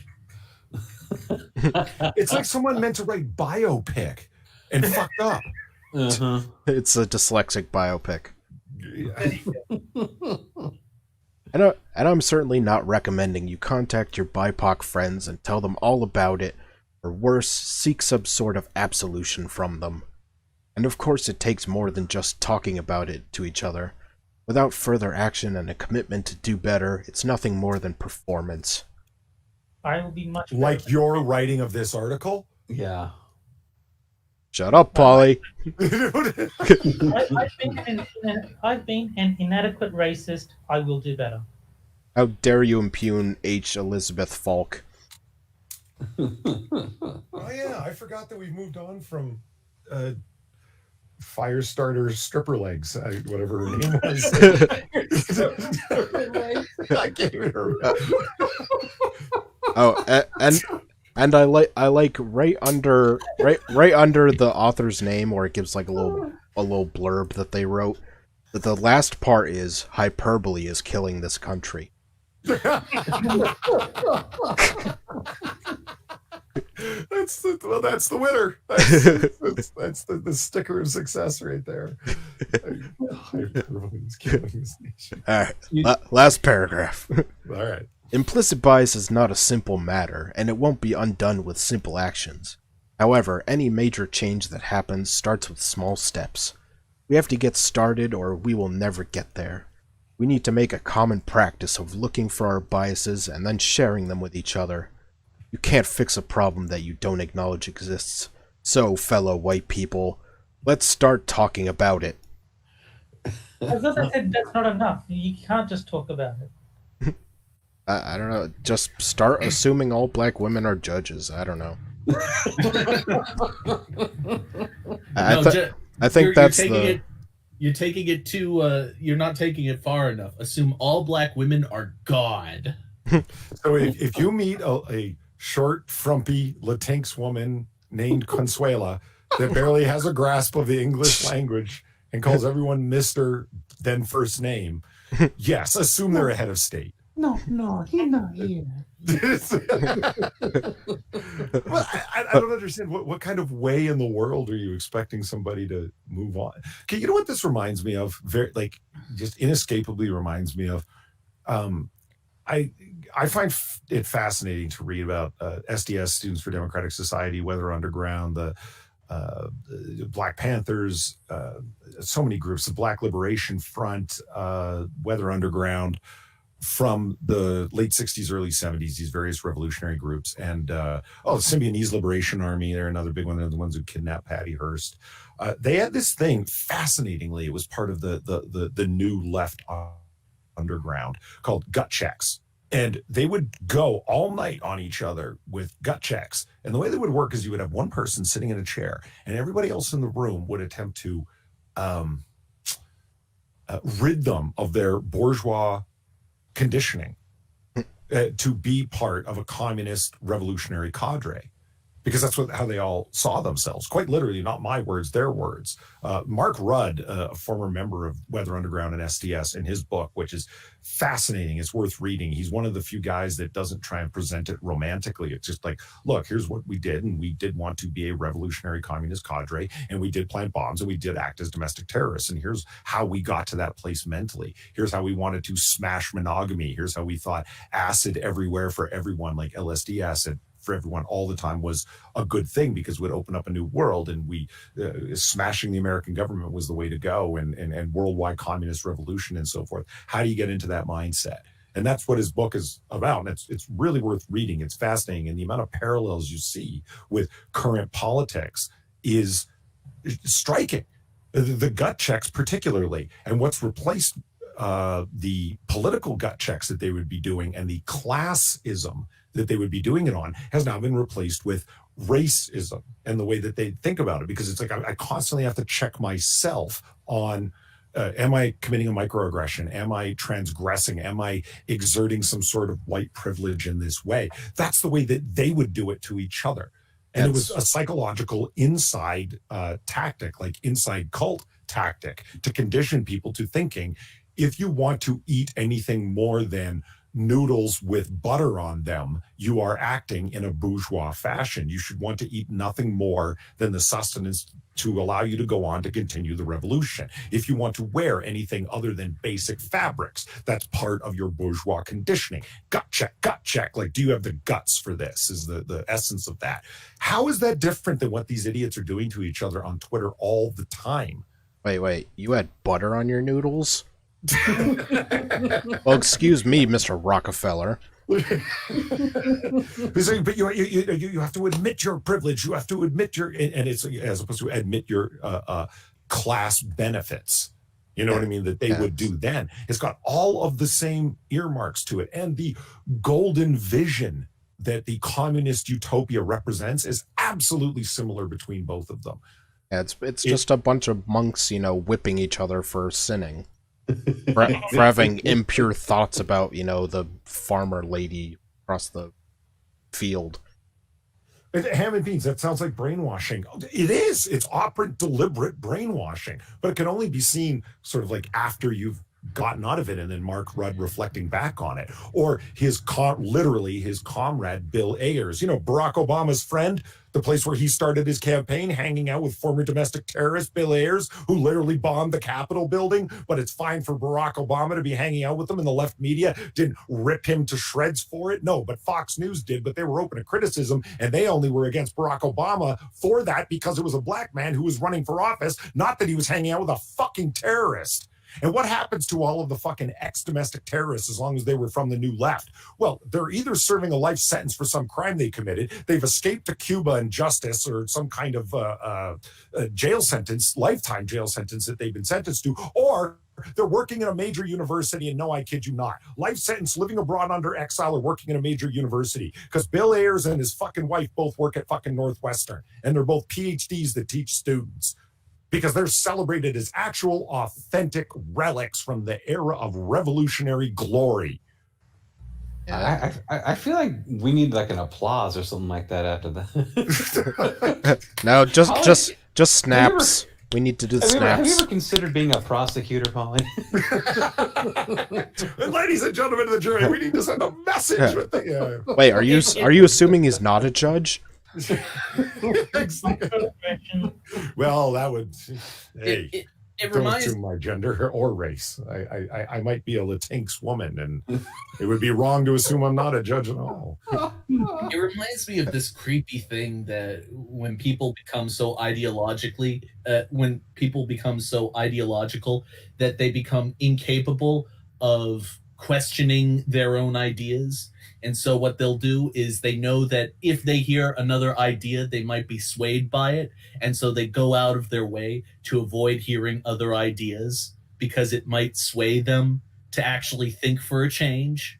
Yeah. And so that's what people do when they block the cam. Remember when Antifa's big thing was blocking cameras so that nobody could see anything? Yeah, we need some muscle over here. Yeah, you need some, right? I forgot about her. Yeah. Professor Click. I forget her first name. Dr. Click. Melissa. Yeah, Melissa. I think she was a fucking gem, wasn't she? I mean, it is so creepy to me, the concept that a person can go out of their way to avoid hearing a intellectual opposition to their own opinion. They are so entrenched in their own ideas that the possibility that becoming unentrenched in their ideas scares them. Oh, yeah. We're being accused of being simps in the chat. Well, I think I'm really not a polysimp. I mean, well, as we learned last week, being a simp is good. We should all be simps. Yes, absolutely. So thank you, Richo, for the compliment. Being a simp for a cam girl is fine. Being a simp for an e-thought is wrong. Yeah. That's what a friend told me, and I was like, how do you figure that? He presented a fairly convincing argument. Being a simp for an anime girl. Being a simp for a ranting otter is also acceptable, and clearly. Did this friend's name sound like Schmack Schmockrin? I really don't get the mentality that would have you give money to a titty streamer on Twitch, for example. They're obviously there to entice you. It's part of the whole game. Like Tyrannosaurus Rex. What's her name? Invader V. Invader V. Thank you. Yeah. Yeah. She's obviously there to entice. It's what she's up to. It's part of her game. She's not a spectacular gamer. She's there to do the cutesy thing, even though she's pushing 30, which is really just embarrassing. But it's why are you guys giving her money to stare at a cute girl when there's cam girls that are as attractive and are actually going to take their clothes off and interact with you in a directly sexual manner, which is kind of part of what you're after. It's like, oh, well, it's a lot more intimate. It's like, yeah, but they have private cam shows, cam girls. I don't understand why you're doing, I just don't get the mentality of it's somehow more acceptable to me. It's not as egregious to give it to an e-thought. I don't know, man. I think with those people, it's more along the lines of the suspense that comes with, oh my God, maybe today she'll do it. Maybe today she'll actually acknowledge me. All they got to do is like say the person's name. That's like a thrill for them. Yes. Wow. The problem is that the it's kind of like the unspoken bit is that she's saying that I'm making money because you want to see my boobs, but I will never show you my boobs. I mean, at least the cam girl bit is more honest. Mm-hmm. She's like, I know what you're here for, and I'm gonna give it to you, goddammit. And you know what? That's fine. At least you're paying for a service in that case, instead of paying for the promise of a service from someone who is clearly stuck up their own ass. And speaking of stuck up their own ass, it's time for Twitter time. Where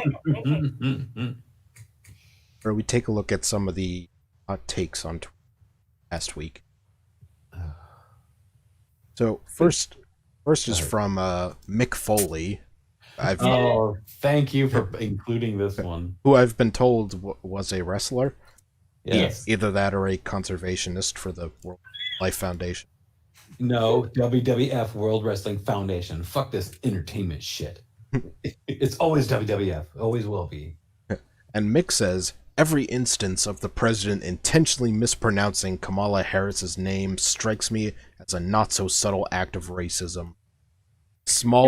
A small and petty act from a small and petty man. # presidential town hall. In his defense, he did get hit in the head a lot when he was thrown off of cages and onto fucking thumbtacks and getting hit by chairs. The thing he's most famous for is getting knocked out when he fell off the top of the cell.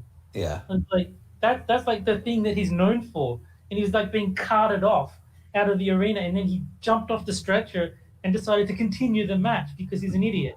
Mm-hmm. And just how many on the left call Trump Drumpf? Yeah, I know. Or T-Rump. Oh my God, that wasn't even funny the first time. The left cannot meme. T-Rump is comedic genius, and you just don't have the insight to appreciate it, Jack. Don't you get it? He's orange and he has small hands. That's funny. And rump means butt, and they're calling him an ass. That is why it's funny. Yeah. It has levels. You just missed it. Is there that my old history teacher, used the T-Rump thing, and I was like, Jesus Christ, this is a person that I viewed as intelligent. You know what? Forget politics for a moment. Let's just talk good insults. If you're going to insult someone, at least take the time to do it appropriately, to do it well, instead of just defaulting to the most asinine, basic bullshit you can think of off the top of your head. You weren't think to get that far. I pledge right now to never pronounce Kamala Harris incorrectly. Kamala. But you should assume she's a judge. Of course. Absolutely. Yeah. I think that there is some irony, too, that Mick Foley's handle is at real Mick Foley, just like at real Donald Trump. Yeah. I guess there isn't really a point in pointing out, I don't think, the that nobody was pronouncing her name before that this was made an issue.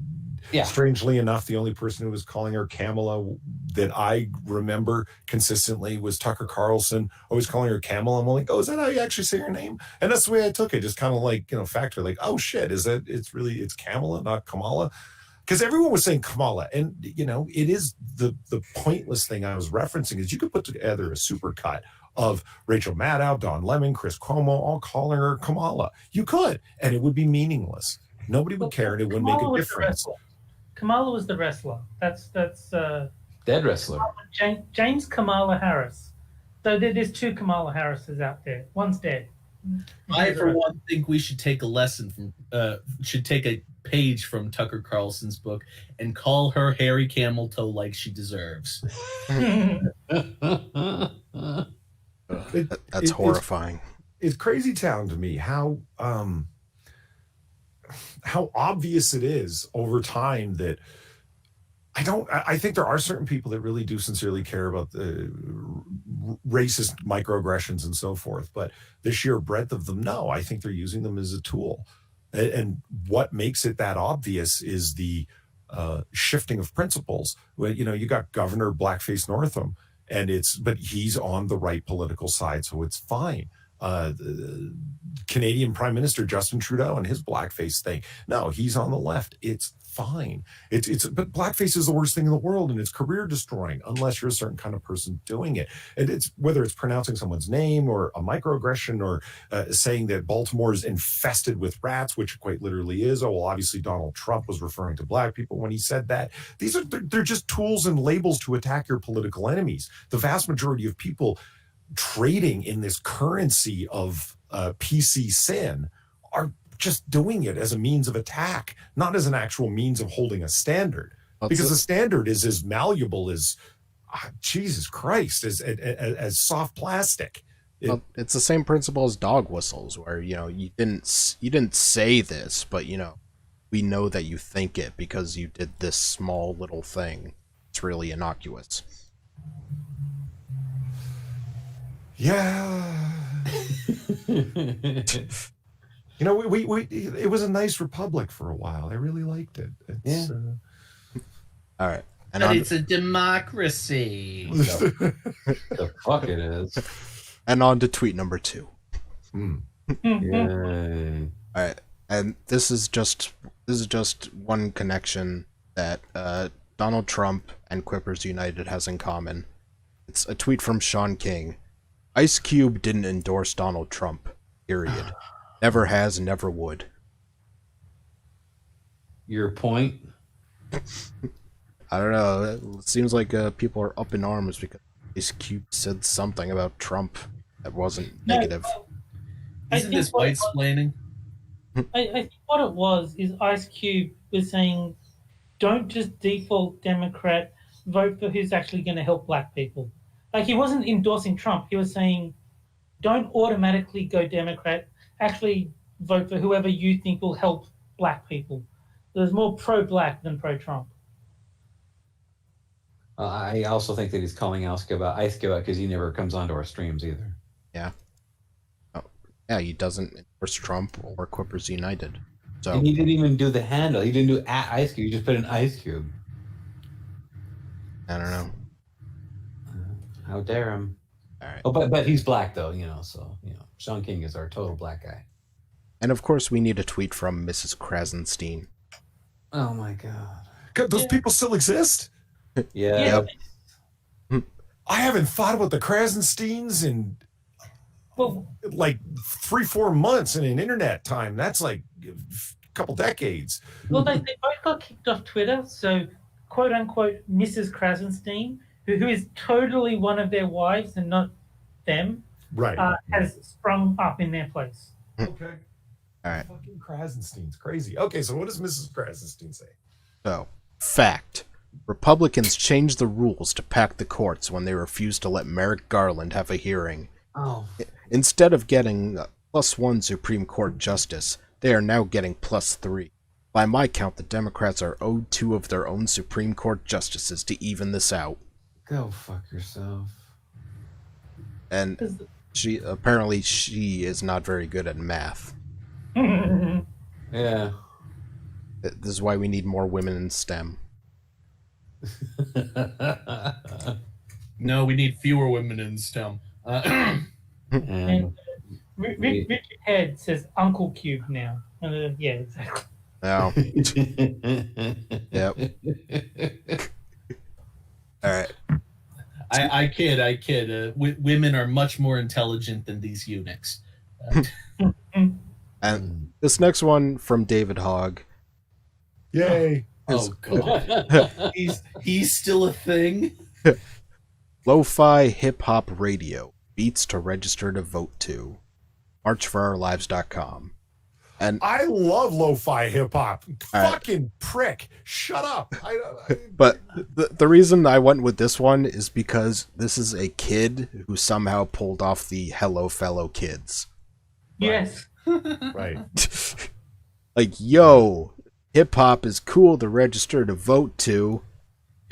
Hip hop is cool. You know what else is cool? Registering to vote. And eating your Word. vegetables. that is like, you know. I play Sonic Remember the Hillary Hedgehog. Clinton 2016? It's like, I know Pokemon Go is really big. You know, we got to figure out how to get them to Pokemon Go to the polls. It's like, Yes. Or her Vine, I'm just chilling here in Cedar Rapids. Yeah.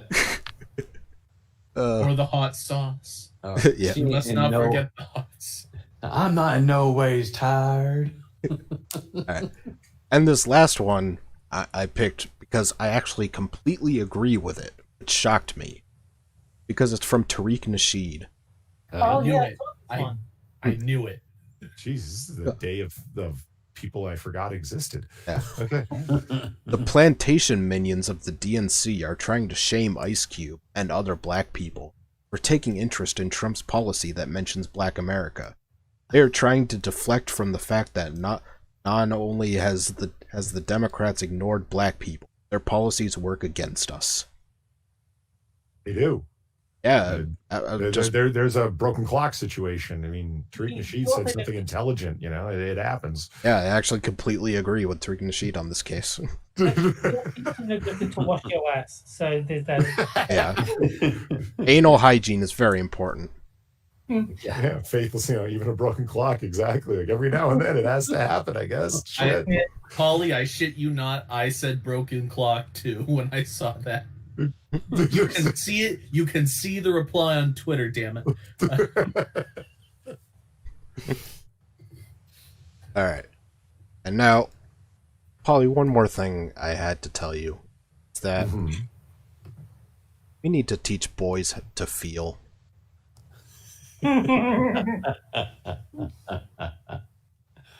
COVID-19 has showed us the world's future depends on it. And this one is written by a woman. On boys feeling. The broken girls. Oh god. Yep. I said it in my reply to on Twitter, but it still boggles my mind that there are people out there that think just because you're not constantly perpetually crying, that means that you don't have feelings or are not actually thinking of them or feeling them. It's ridiculous. Oh, you're not crying? Then you must be repressing yourself. Yeah, I meant this last time as well, but Teal has a really good video on the issue of men expressing their emotions. Teal deer. That's like, wow. We're up to 5 people I forgot existed. Holy shit. Because Polly Dub, this is your life. Well, our next guest enter and sign in, please. But and Quiz said this on the last show, and I totally agreed with him because I thought it too. The thing is that one of the biggest emotions that I repress personally is anger. These are the people who are terrified of male anger. They're terrified of male rage. Well, guess what? Most of us repress that shit because we don't want to hurt people. We don't want to scare people. So we repress it. I'm And that's well a good acquainted thing. and comfortable with my anger. Well, yes, but I mean, you don't like in broad daylight. You're talking to someone on the phone and just start yelling. You don't know me. I could believe Polly does it. There's plenty of reasons to hit a woman. You just don't do it. Yeah. Jesus Christ. Well, you need to stop repressing that, Terry. Apparently, yeah. All right.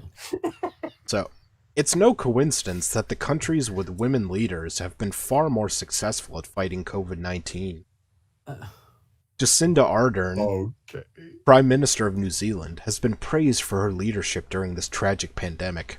With just 1,514 COVID-19 cases and 25 deaths, Ardern proved that her immediate lockdown to save lives worked. For a population of 5 million, those are impressive statistics. Germany's COVID-19 death rate has been far lower than many of its neighboring countries, like France. Germany's leader, Angela Merkel, took a similar approach as Ardern.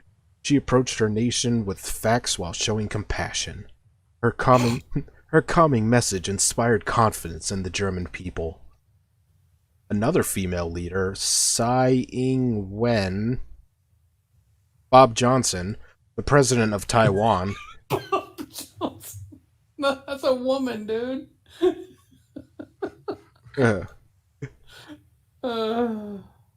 Has It been could be Bobby with an IE. It's could be a woman yes. too. Yeah. Bobby Johnson, the president of Taiwan,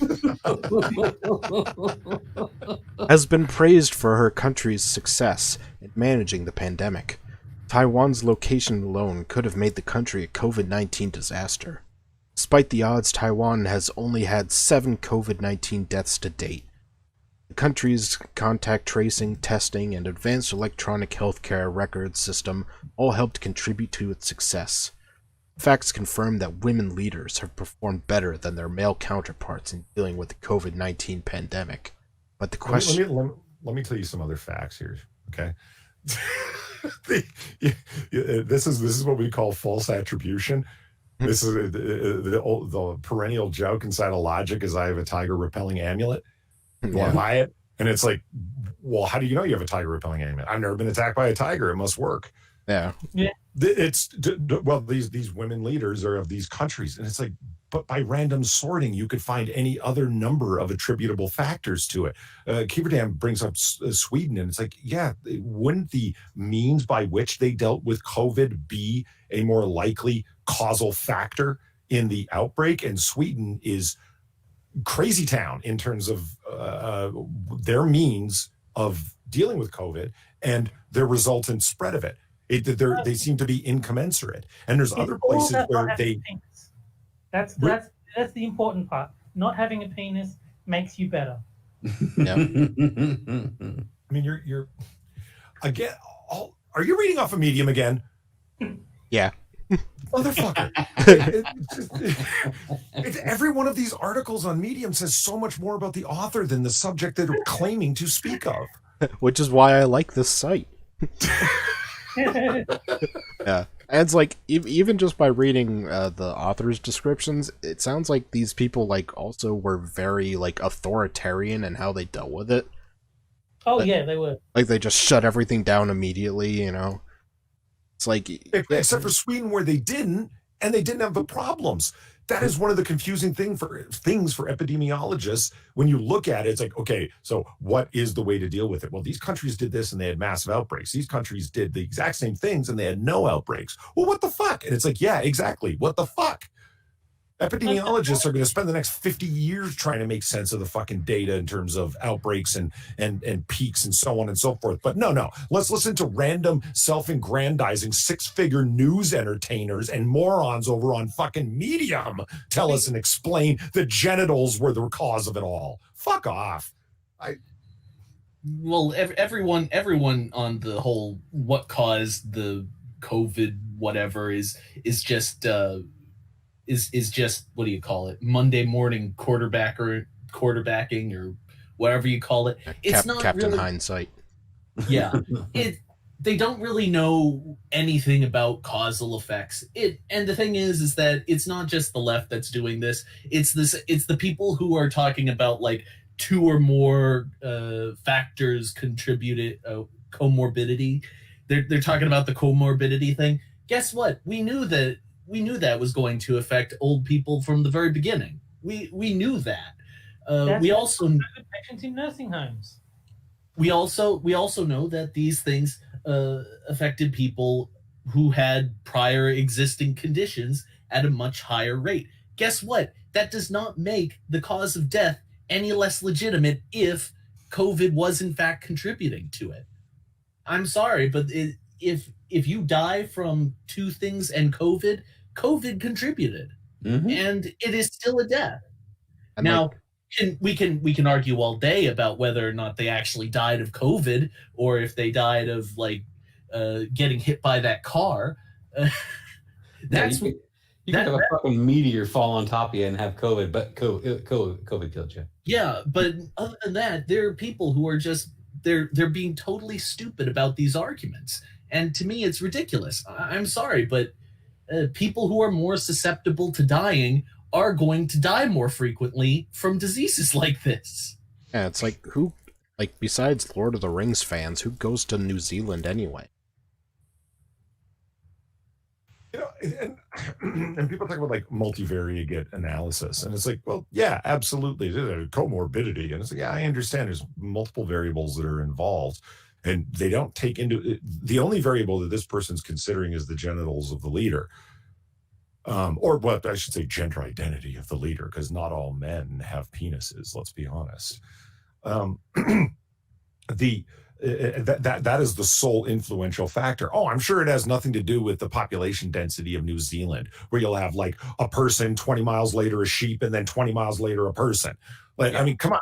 There's a big difference. There's a reason that Western Australia, the land of spread out nothing, except it has no cases of COVID-19 except for Perth, where they've got an actual population concentration.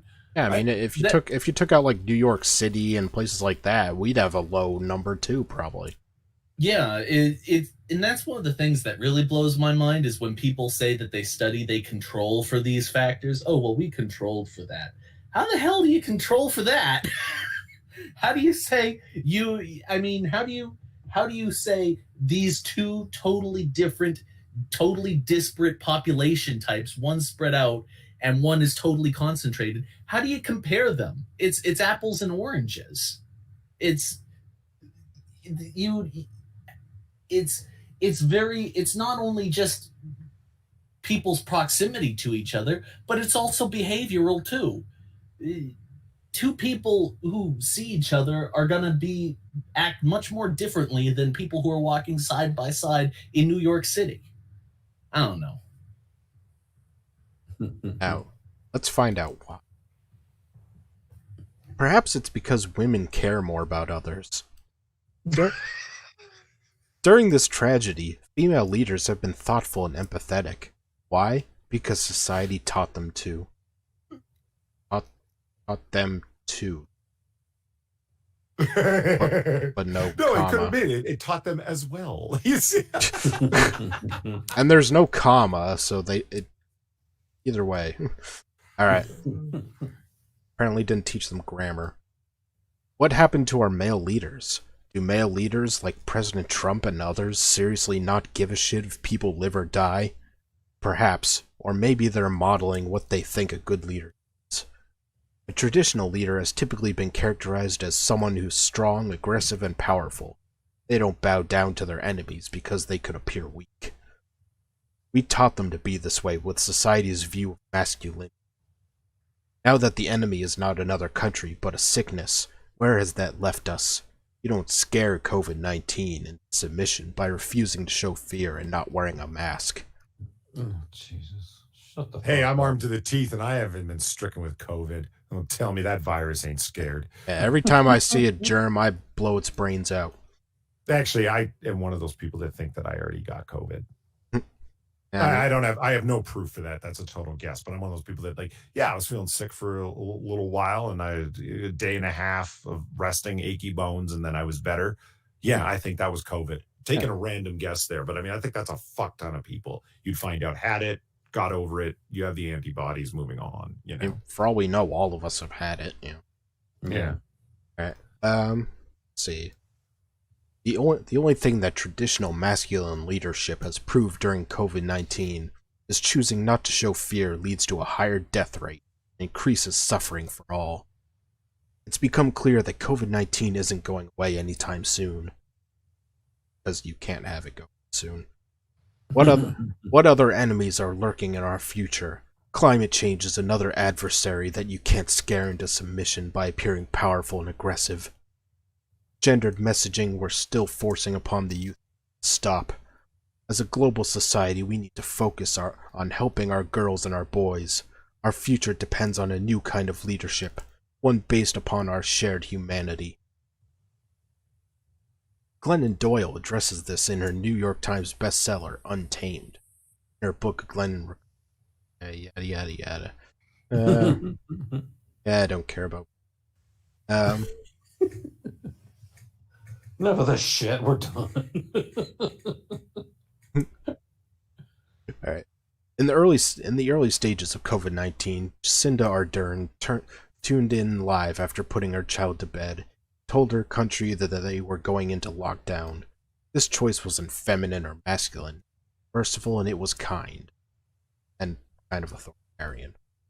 She chose saving lives as her priority, and in doing so, she saved much more than that. This is what a good leader looks like. Angela Merkel. Only women are humans. Yes, yes. Right, You're Angela Merkel. Angela Merkel is praised for listening to advice from a diverse group of people. She listened and she learned, and she used that knowledge to make decisions. Listening, like Angela Merkel, instead of talking over others to appear powerful, is what a good leader does. It seems like we need a lot more mercy, kindness, and empathy. It's these feelings and human traits that are what are going to carry us out of the mess we've gotten ourselves in. COVID-19. We need more. Everybody in our society needs more empathy. Unlike Donald Trump, who doesn't have a soul. He's orange, remember? COVID-19 and climate change are not going to respond to power, competitiveness, and rage. They are going to require that we learn, listen to each other, and care about others. As parents, educators, or role models, we need to set our intentions to raise boys who know that it's okay to have emotions. We need to feel our feelings.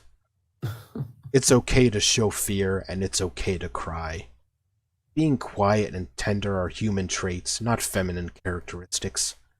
Listening to others, not speaking over them, is what makes you powerful. We need to teach both girls and boys to embrace their humanity. It's too late. With more feelings, our world's future looks bright. And that's the end of the... Wow. This message from the Cult of Vagina is brought to you by the Cult of Vagina.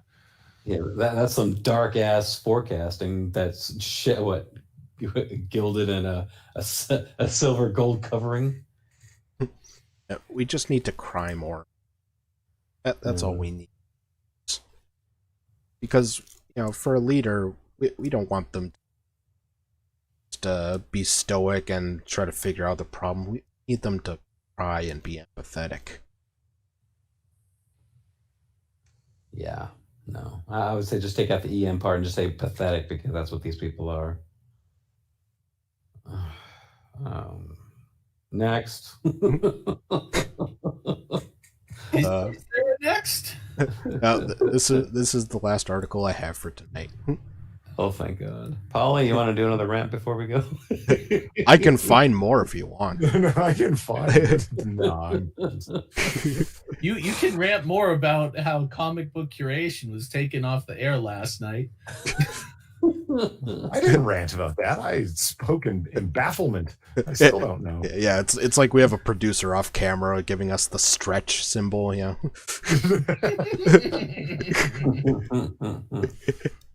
No, we don't have a specific time we have to enter it. Alright, so anyone have anything to say about to cry more? No. I just want to say that this author's totally right. I feel no empathy over COVID at all. I in fact want more people to die. I express as much in public all the time. I go out into public places and shout, "I want people to die of Well, COVID specifically." As long as you don't It's say it to your almost Latina friend. It almost seems like there's a disappointment that not 2 million people didn't die, so that they needed to make this even worse than they actually did. Oh, it's totally disappointing to someone like this. They realize that the more people die, the more they're able to push their agenda. To me, this is the person who lacks empathy, because they're the psycho who wants people to die so that they have something to complain about and get this false sense of moral superiority. Yeah, They're like sociopaths. They're sociopathic leeches. and like I said, it's not just, gender thing. It's also like, you have to respect people's rights and stuff. You can't just lock down everything like a dictator.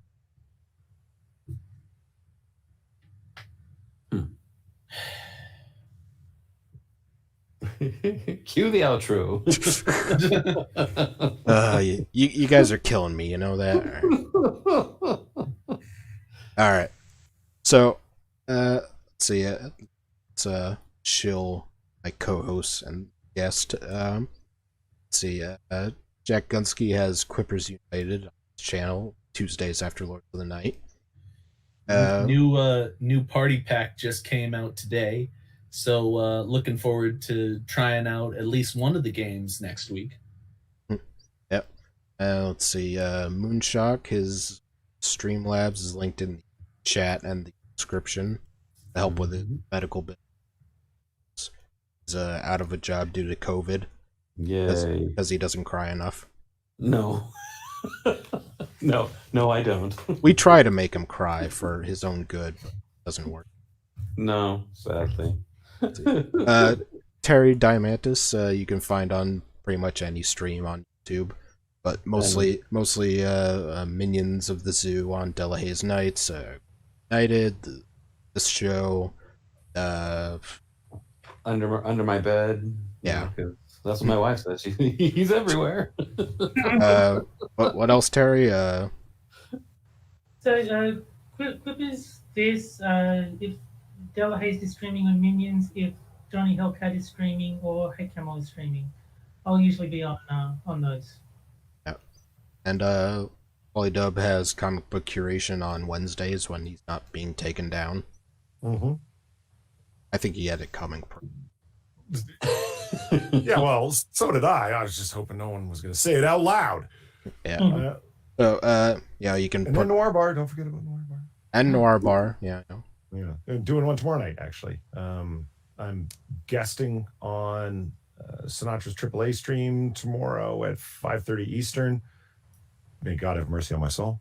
Mm-hmm. And then doing a Noir Bar later that night. And then next week, filling in a few times for Ghastly, who's taking a week off from the AAA stream. So it'll be Sinatra, myself, and Drunkle again. May God have mercy on my soul.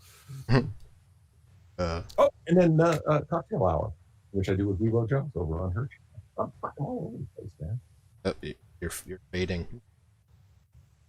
What? I don't know. Your voice was fading for a sec. But... Yeah, you were for the microphone. That's why you were sundowning like Joe Biden. Yep. It'd be hard to do it like he did it during the town hall. Did you see the last few the last half hour of his town hall? I watched some of the Trump one. I haven't seen it. Oh, the last half hour of the Biden town hall was nuts. Like, he was legit sundown and he was getting confused. His words were getting slurry. He was dropping syllables. It was one question in between commercial breaks. They were just like, there was long stretches between commercial breaks. They would ask him one question.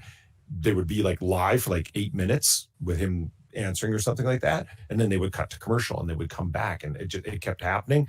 And after 3 times cutting to commercial within like 15, 18 minutes, they ended it early. So the guy was clearly on the downward path. Probably had to feed him the answers between. Yeah. All right, so I'll just go down the line. And you guys can all say goodbye. So Jack, Good night, everyone. Polly, Have a good night, everyone. Moon, Have a good night. and Terry. Remember to make a Stormfront account so you've got an edge next time you play the horseshoe game. That's right. We are officially brought to you by Stormfront. Oh. In a video game in Minecraft, or I don't know, you know, boilerplate boy. All right, Yes, of course. so we'll be on next week, same time, 11:03 p.m. EST. So bye, everybody. Have a Bye, good Good night. night, everyone. Bye-bye. Bye. Bye.